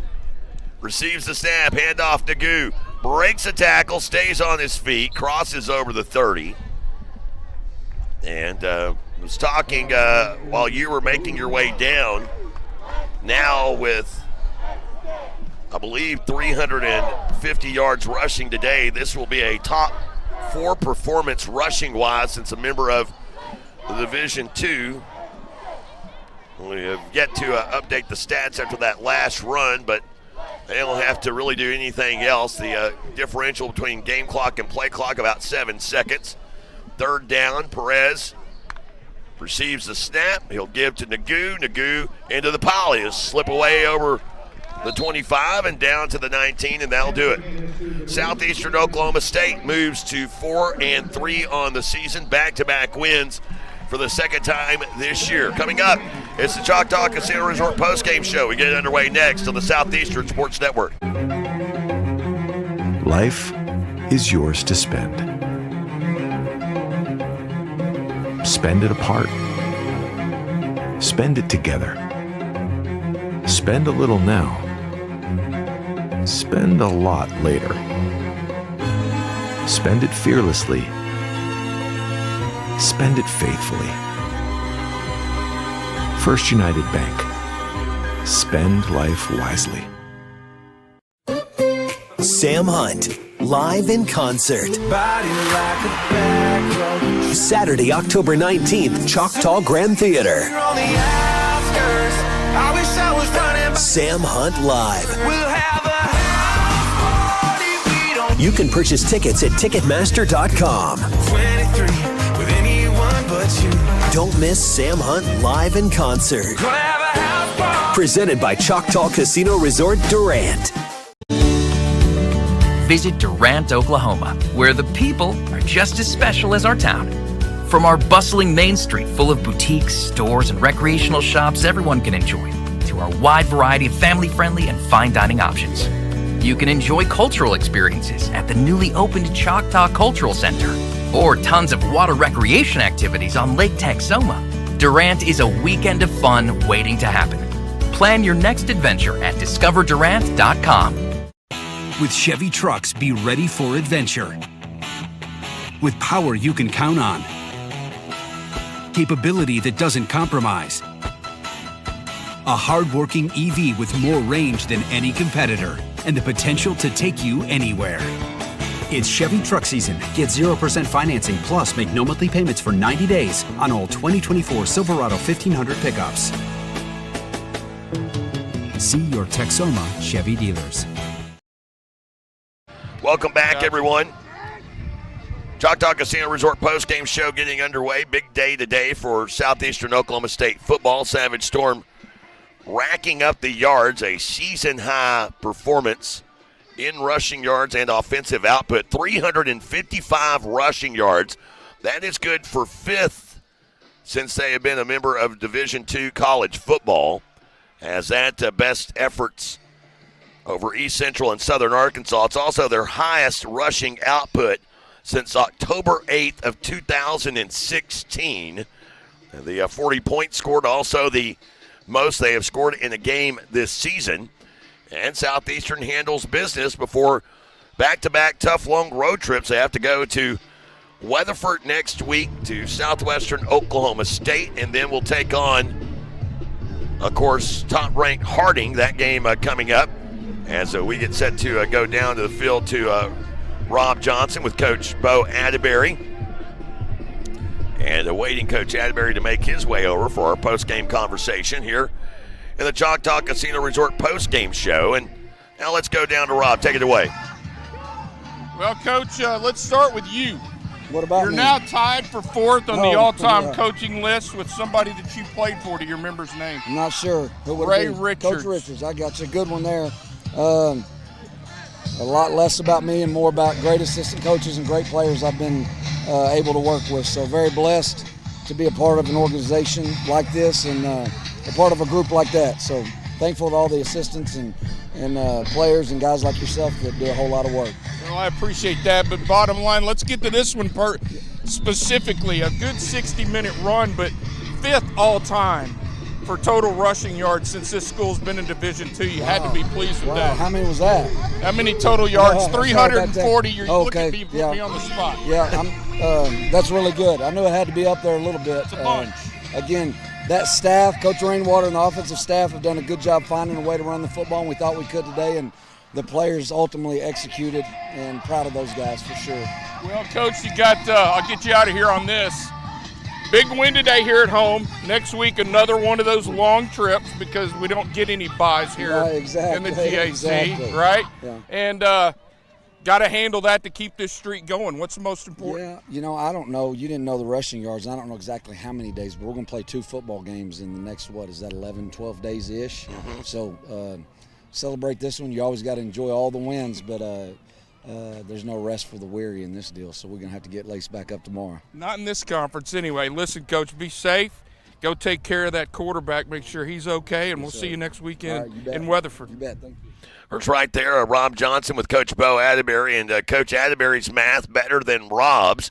It was 355 yards rushing today for Southeastern Oklahoma State, their 5th best performance since becoming a D2 school, and Coach Atterberry's math is correct. They've got 2 games over the next 12 days. The road trip to Weatherford, Oklahoma, coming next Saturday for a 2 o'clock kick there against the Bulldogs. And then is a trip on Halloween night to Harding, where they will take on the defending national champions. So a tough 12-game stretch ahead for Southeastern Oklahoma State.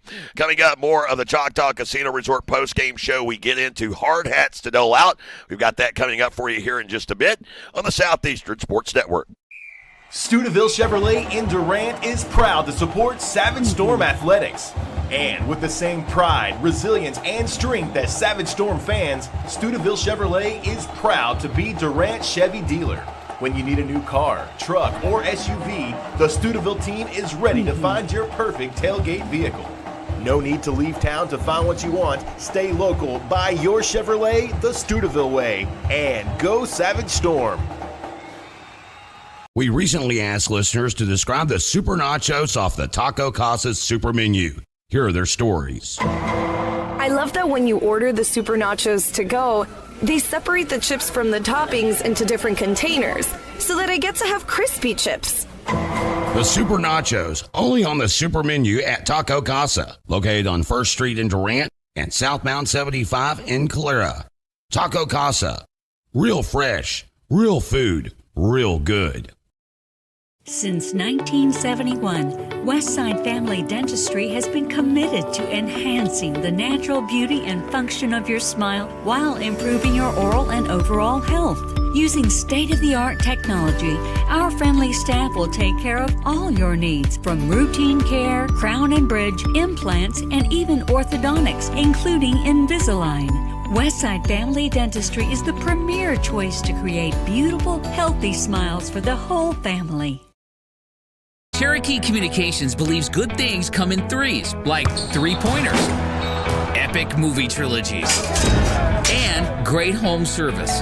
That's why Cherokee offers HD TV, high-speed internet, and home phone. And right now, you can get any service or all 3 for one low cost. Get HD TV, internet, and home phone from Cherokee Communications and score 3 for the home team. Visit CherokeeCom.com today. The season continues to be a bunch of firsts for Southeastern Oklahoma State. Of course, last week it was the first shutout in 56 games. Today they go over 500 yards of offense for the first time in 22 games. The last time that they eclipsed the 500-yard mark for Southeastern, you have to go back to October 22nd of 2022 at 591 yards of offense in that game that took place against Oklahoma Baptist. Here today, they rack up the yards, and it's time for us to rack up hard hats. Let's dole them out as they're brought to you here in the Choctaw Casino Resort postgame show by our good friend, Mr. Mike Ridgway, and our buddies down at your True Value hardware dealer, of course, located in downtown Durant. Durant Lumber is a proud partner of the Southeastern Sports Network. Anytime you rack up 355 rushing yards, you got to give love to the Big Five boys up front. They really cleared the path. We mentioned in the pregame that had to kind of set the tone. They wasted no time, out to a 27-0 lead and a dominating victory here at home. They thought they were going to be able to run the ball, and they were. And you're right. It starts up front, and those all five of them did a great job today. And with that, you got to dole out one to the running back. How about DJ Brown? Brown was one of 5 ball carriers today, 3 different runners scoring touchdowns, including him, Jonathan Cobb, as well as Donovan Shannon. But it was Brown who averaged 10 yards per carry today, 13 carries for 131 yards, including a new career-long 66-yard score. And DJ Brown, one of those hard hat award winners. Flipping it over to the receiving corps, you got to give a hard hat to Kobe Jennings. 42 yards per catch today, including a long of 47 and a touchdown. He had 2 for 84. And looking at the defensive side of the ball, again, Braden Winters, 7 tackles, including 1 for a loss.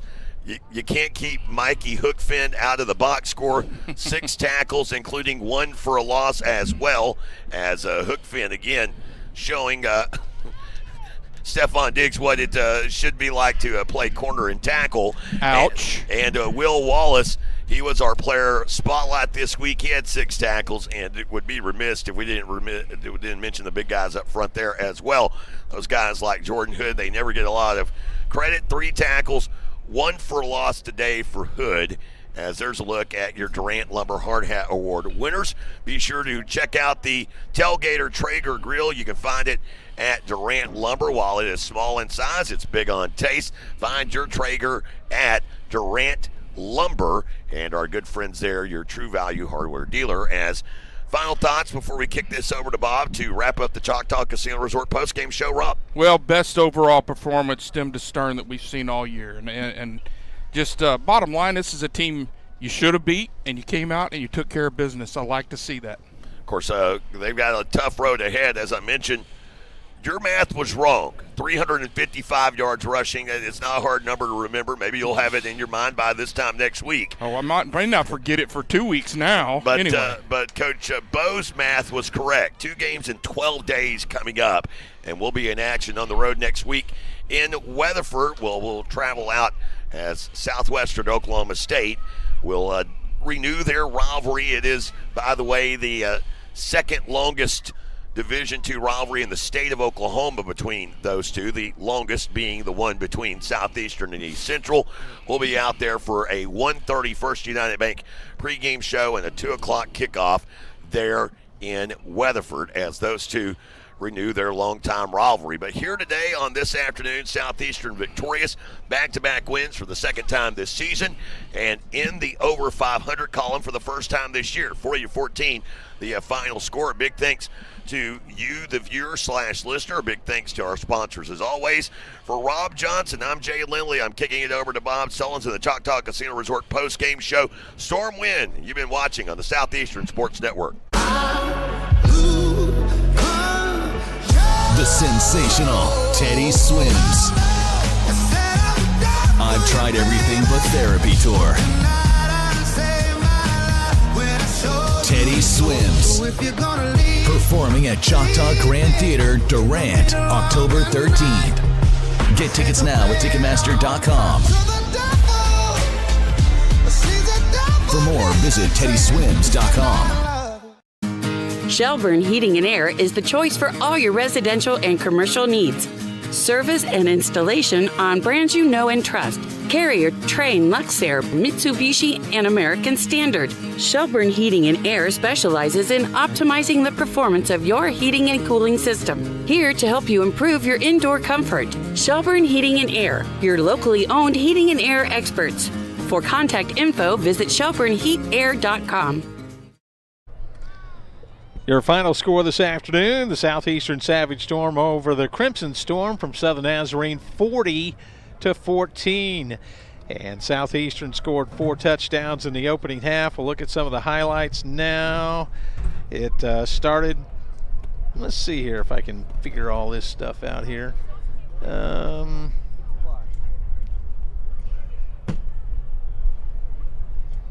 Okay. Waiting for my friend to bring a knife, but maybe we will. Maybe we won't. It looks like something happened to some of my highlights here, but Southeastern led 27-0 at halftime, ended up winning by the final of 40-14. They actually only scored 1 touchdown in the second half and added a couple of field goals, but their defense was dominant. Jay went over some of the game stats. 23 first downs to 6. This is an amazing stat to me. 64 plays for Southeastern to 41 for Southern Nazarene, and 517 total yards to 146 total yards in the contest. So there you go. That was your final, 40-14. We'll take a quick break, and we'll give you some of the scores from around the well, let's go ahead and do that real quick. We'll look at some of the scores from the GAC going on today. It's in the third quarter. This says early in the third quarter, but it's 10-7 East Central in that one. Southern Arkansas ended up winning over Henderson today, 42-19. Haven't started any of the other games. Late games going on tonight. Looking at the GAC schedule, Oklahoma Baptist and Southwestern playing in Shawnee. That's at 6. And the big one, Harding rated number 1, taking on number 9 Washita at 7 o'clock in Arkadelphia today. Earlier today in college football, kind of sad news for OU fans. They got beat in SEC play at home. 35-9 was the final score as South Carolina won. It's halftime. Alabama leading Tennessee in Knoxville, 7-0 the score there. Notre Dame over Georgia Tech, 21-7. Illinois leading Michigan in the third, 13-7. And Texas A&M leading Mississippi State, 21-10. Of course, the big showdown tonight, Texas hosting, they're rated number 1, hosting number 5 Georgia. That kickoff is scheduled to get underway, I think it's 6:30 on ABC. Again, the Savage Storm win it, 40-14. Our final, improved to 4-3 on the year. They'll be on the road in Weatherford, Oklahoma at Southwestern. It's a 2 o'clock kickoff next Saturday, and we'll continue after this on the Choctaw Casino and Resorts post-game show. Durant Lumber Company, your only locally home-owned lumber and true value hardware store at 115 South 3rd Street, has been a supporter of our community's local schools and athletes for over 100 years. You know Durant Lumber for all of their high-quality building materials. Now, get to know Durant Lumber for all of your game day needs with Traeger grills, wood pellets, outdoor furniture, and more. Durant Lumber, in the heart of downtown Durant. Quality products, competitive prices. Durant Lumber Company. Behind every project is a true value. Get 6 of America's favorite boneless wings every Monday at your neighborhood Applebee's. Anytime there is a pick 6, an interception returned for touchdown in a Sunday NFL game, come in on Monday and use the promo code PICK6. And you'll get 6 boneless wings for free with purchase of $10 or more. Plus, Spooky Sips are back with Dracula's Juice, Franken Mama, and Boo Lagoon. But only for a limited time at your neighborhood Applebee's of Durant. 1001 West Side Drive. Open till midnight Sunday through Thursday and open till 1 a.m. Fridays and Saturdays. At Excel Therapy, our expertise extends beyond sports. We also offer dedicated rehabilitation for seniors, helping you maintain mobility and independence. Plus, we provide effective workers' comp rehabilitation to support a speedy return to work. With clinics in Ardmore and Durant, Excel Therapy is the community's trusted choice for top-quality orthopedic and sports medicine care. Visit exceltherapyok.com to learn more. Excel Therapy, where we excel at helping you excel. Shamrock Bank is an employee-owned company based in Southeastern Oklahoma. We are a proud sponsor of Savage Storm Athletics. Many of our employee owners are alumni of Southeastern and know firsthand the opportunities higher education can bring. Our success is tied to the success of the communities we serve. Come see the difference employee ownership makes. At Shamrock Bank, you are more than a customer, we are more than a bank. Shamrock Bank, member FDIC.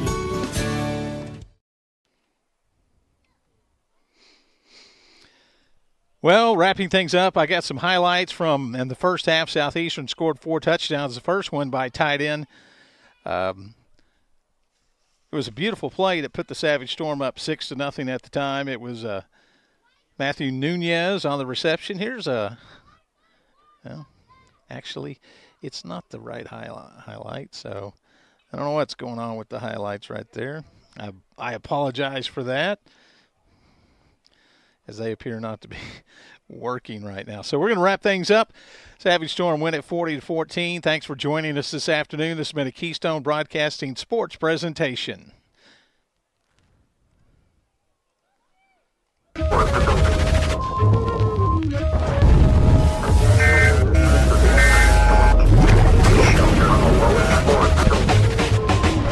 has been Southeastern Savage Storm football on the Southeastern Sports Network. The 2024 Savage Storm are sponsored by Choctaw Casinos and Resorts, your local Texoma Chevy dealers, First United Bank, and Discover Durant. The Savage Storm are brought to you by the Choctaw Nation of Oklahoma, Burridge Law, Studeville Chevrolet, and Westside Family Dentistry. Also sponsoring the Savage Storm, Taco Casa, Shamrock Bank, Excel Therapy, and Cherokee Communications. Helping to bring you Southeastern football, Arnett Insurance, the Chutta Foundation, Durant Lumber, and your farmer's insurance agent, Al Olson. Southeastern Athletics are also sponsored in part by Applebee's, Sparlin Realty, Warren Cat, and U.S. Cellular. The Savage Storm were brought to you in part by Buffalo Wild Wings, Choctaw Nation Family Violence Prevention Program, and Shelburne Heat and Air. Thank you for listening to Savage Storm Football.